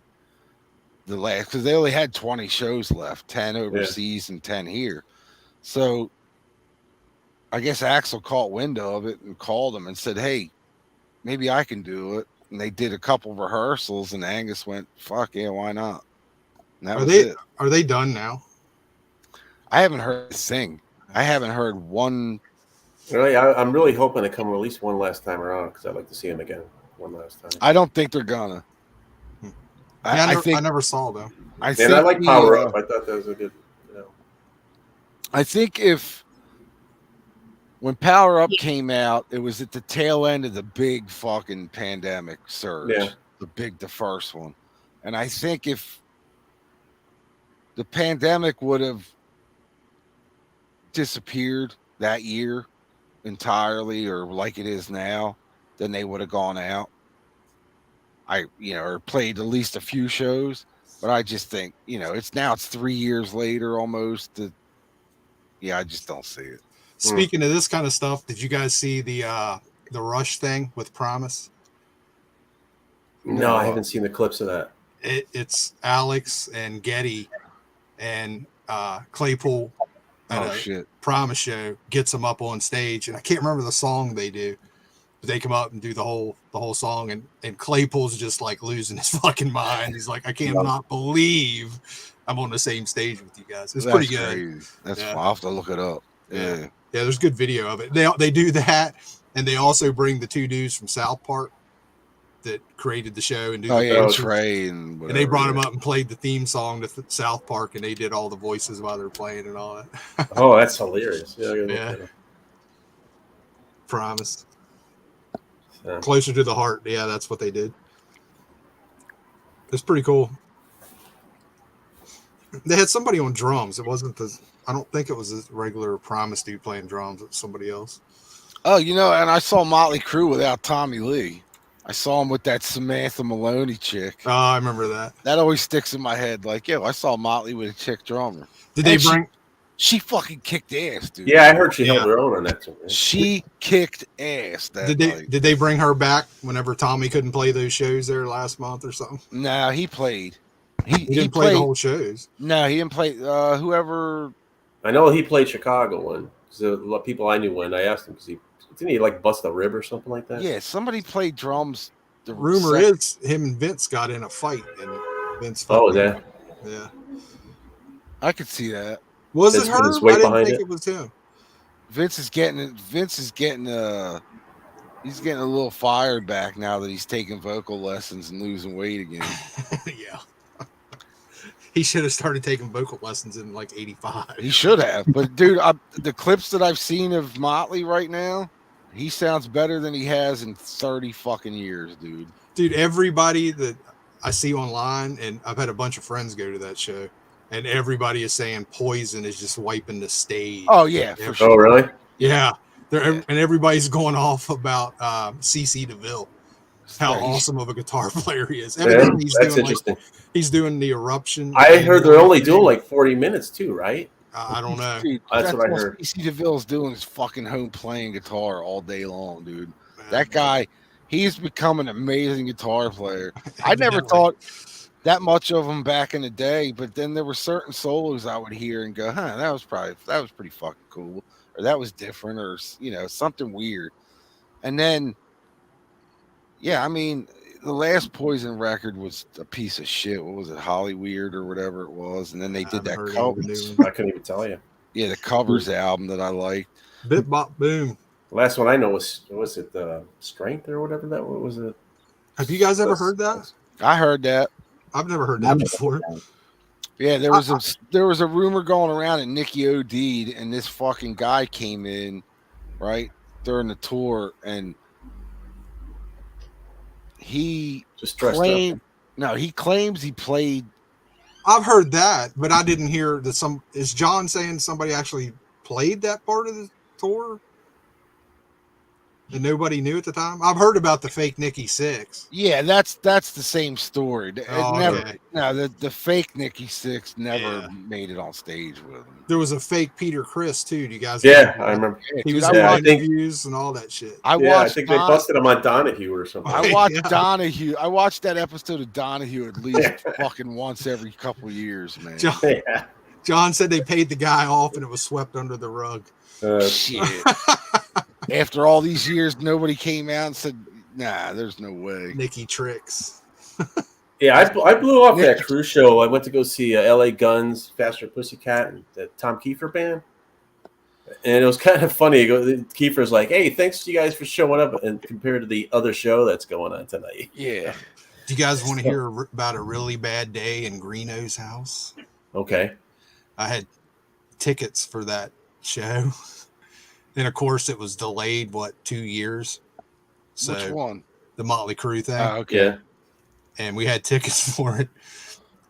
And I thought, okay, it's August 23rd or whatever on the ticket. It'll be August 23rd. Oh, you did not. I didn't check. And then I'm at work and somebody says, my son's at the Motley Crue show today. And I'm like, that's not till August. This was like in July. And I'm like, no. I said, the one in DC? And they're like, yeah, that's today. He's at the show. I'm like, no. And I jump on the computer. I'm like, fuck me, man. Oh, man. I text Julie and she's like, you're dead. You're a dead man. Oh, yeah. She'll fucking kick She your was ass. pissed. It was a bad day. Bad couple days. It's like, I didn't check. I thought it was the same date. I don't know. You were on fucking It's couch funny control because that night. I got tickets to see Rammstein, and actually the concert is the same date as it was to 2020 when it was delayed. Yeah. So hopefully I don't make that mistake. But yeah, if you're going to anything that's been delayed, check the date. it was tough. I mean, I don't know who said. Oh, MT doesn't like Rage, but I saw Rage Against the Machine, and they changed that a couple times. You had to freaking jot down a date. So I was scratching it out. I actually had a hard ticket, and I scratched it out every time. It was like 3 scratches out. Greeno's like, ticket says August 24th, 2020. Yeah. Should be all right. Dude, I found out about it, and I had the phone. I'm like, fuck. Why did you even tell her? Yeah, I was going to say, I wouldn't have said a word. They scrapped the whole tour. Yeah. I would have gone to DC on the 24th and like, wonder what happened. Around here. It was bad, man. It was really bad. Oh, she's going to fuck. She fucked you up. You were on, I'm gonna use on that. the couch that night, boy. Oh, man. Should have told me that. I'm going to throw that back at you in a couple posts. I'm going to text her and be like, yo, Motley and fucking Poison was badass. How was it? Yeah. Sorry you missed it. Oh, that's fun. All right, I guess we're about done. 2.5 hours. Yeah, dude, I'm so happy that the fucking feed stayed. Yeah, the test video worked evidently. So Yeah. Yeah, it was a lot of fun too, man. You want to see one more record? Because I was going to show this. I don't know if people like watching this later. Sure. Yeah, fuck, what was that last record? Because this isn't one that you see very often on my channel either. But I've been kind of addicted to this record this week. The Stranglers? Is that what that is? The Stranglers album, man. Yeah, I've never checked them out. I've heard of them, know them, but I kind of discovered them when I got into punk, and I liked this record, but I didn't really get into like the rest of the catalog until really kind of recently, like within the last year or so. But this is the one that I kind of knew for a long time. But actually, I'd gotten rid of these records, and I went and got that first one again. It cost more, but whatever. It's the way it goes. I've been carrying it around for 20 years since the last time I wanted to listen to it. And it's a great album, man. Like almost every song on the thing is really cool. It has a weird sound. It's really kind of dated. Mm-hmm. The synth sound on it is dated, but it's awesome, man. And it's not metal and it's not reggae, so I'm not going to talk about that one on my channel. So here it is tonight. Oh, Vance picked up one of my all-time favorite punk albums. albums. You got that Richard Ramones. Nah. Richard Hell and the Voidoids. I love that album, man. Yeah. I let go of that record not too long ago. Really? Oh man. Yeah, because dude, I played that so much. It's like it's all in here now, and I just haven't wanted to play it since. I was thinking if I haven't played something in more than 10 years, and that one I played the shit out of, dude. When I first found that, I was like, oh, freaking out. Dude, first time I heard that, it was like, what the fuck is this, man? It's such an odd album. It's great. Oh yeah. Now is Mark? That's kind of like when I saw it. I was just flipping through. It was an unmarked box of records, and I was like, "Oh, look at this! What's going on?" Had you ever heard it before? No, I haven't. I just know of it. I never man. really. So I'm like, all right. And geez, I think it was like $11 or something. Oh, that's killer, man. Is Marky on that one? Mark Bell? Yeah, he was on that. I knew. Yeah. Was he on the second one? No. Also, okay. I knew he was on one of them. I couldn't remember. Yeah. Yeah. There you go. But Ivan Julian's the star of that record, man. What's that? Or Ivan Julian's the star of that record, man. I realize you got your Ramones loyalty going on, but you got to listen to some weird guitar playing on that record. The what? The guitar playing? Oh yeah, on that fucking Richard Hell record. Oh yeah, man. The only thing I can describe that album is like angular. Everything is just so odd and like all over the place. It's cool. You guys like the Tough Darts record? Yeah. Dude, I loved that record for about 10 minutes in 1990. I was like, I played that record every day for like a week. I love that. And I never needed to hear it again. But actually, I think the worst song on that record is the first song, Rats. Yeah, Rats. Yeah, that wasn't like, one of my that. It picks up ones. and it doesn't let up till the end. But that first song, it took me a couple listens to get past. It's such a turd. I was like, why is it getting into that's been the last song on the second side. That's a record that doesn't show up very often. Not anymore. I've seen it once, and that's the one I bought. Yeah, I've seen it around. I never seen it. Expensive, but in the past, Yeah, I haven't seen it for a long time because I missed was out digging. I never saw that thing. There's a white label promo that I missed about 4 or 5 years ago that came in the shop, and I was like, "Fuck!" And that's one of the ones I want to get, like a white label. I was so happy to find it because I had that Max's live at Max's. Oh yeah, but that one had Robert Gordon on it. Yeah, and I was excited because I didn't know they actually had a whole album out. I'd never dug into it and picked it up. And it's like that's the only time I've ever seen that record. Yeah, and that's a totally different lineup too. If you look back at that comp that you were talking about, the CBGB's one or whatever, Max's one. Yeah. Look at the lineup of Tough Darts on that. Really? Now, which is first, the Max's or the album? Okay. It's Robert. Remember that dude Robert Gordon that did all the 50s kind of rock in the 80s? He's like a rockabilly kind of dude. Yeah. Or something. Yeah. Yeah. He's the original Tough Darts. Oh, I didn't know that. Yeah. Huh. Who'd he do? He did some records with what's his name in the 80s? Neil Young? No. Bob Mould? No, what's his name? He did like the Mike Patton, 50s guy. Tom Petty? Charlie Benante? I mean, you guys are fucking me up right now. I'm not even going to try to fix. What was the name of the guy from Toto? Steve Lukather. Toto. Fuck. Link Ray. Link Ray, yes, thank you. And you knew Bob Boom was going to get that one for you. Yeah, god damn, I couldn't think of his name. You just picked something up by him too, didn't you, Vance? Yes, I did. There we go. A live album. Vance is like, yes, why, yes, I did. Yes, I did. That is. Oh yeah, that's killer. And that has a guy from Toto. Yeah, that guy from Toto. He does a cover of Anton Fig on drums though. Yep, oh, sweet. Kiss drummer. He is. He was, the early '80s Kiss drummer. We should just do a video of totally wrong stuff one day. That's what I was thinking, dude. It's so fucking weird that you. I was gonna suggest an episode that we just lie the whole fucking time.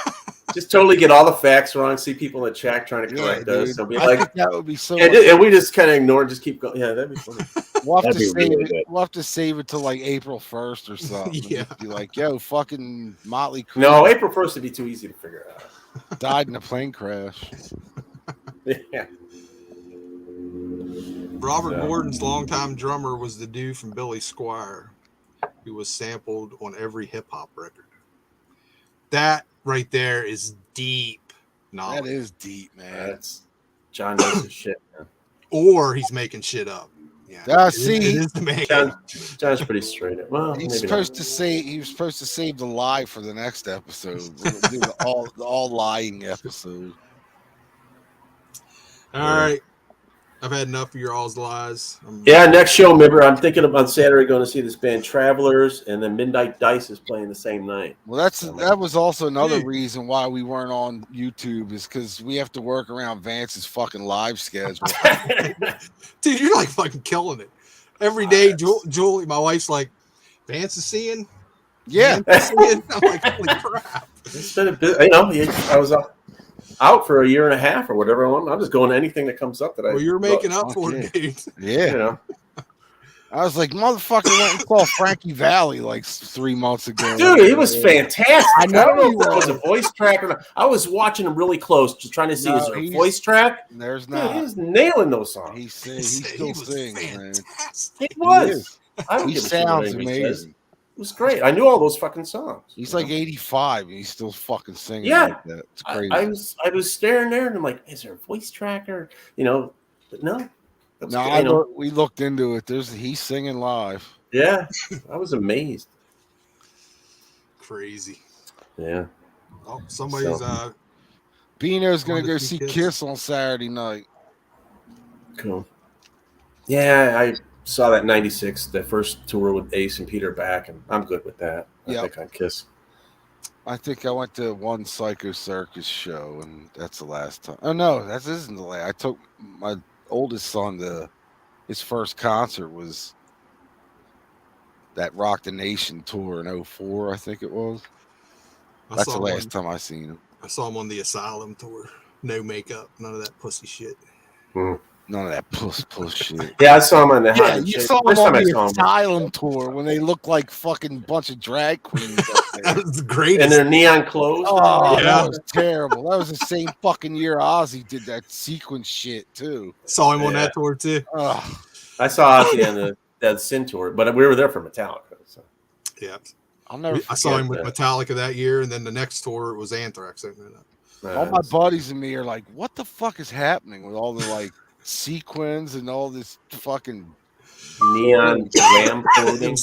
Turbo, baby. Everybody was going turbo. Yeah, body gloves, spandex. All the girls look nice in them if they had the right body for it. We did see Kiss like 10 years ago.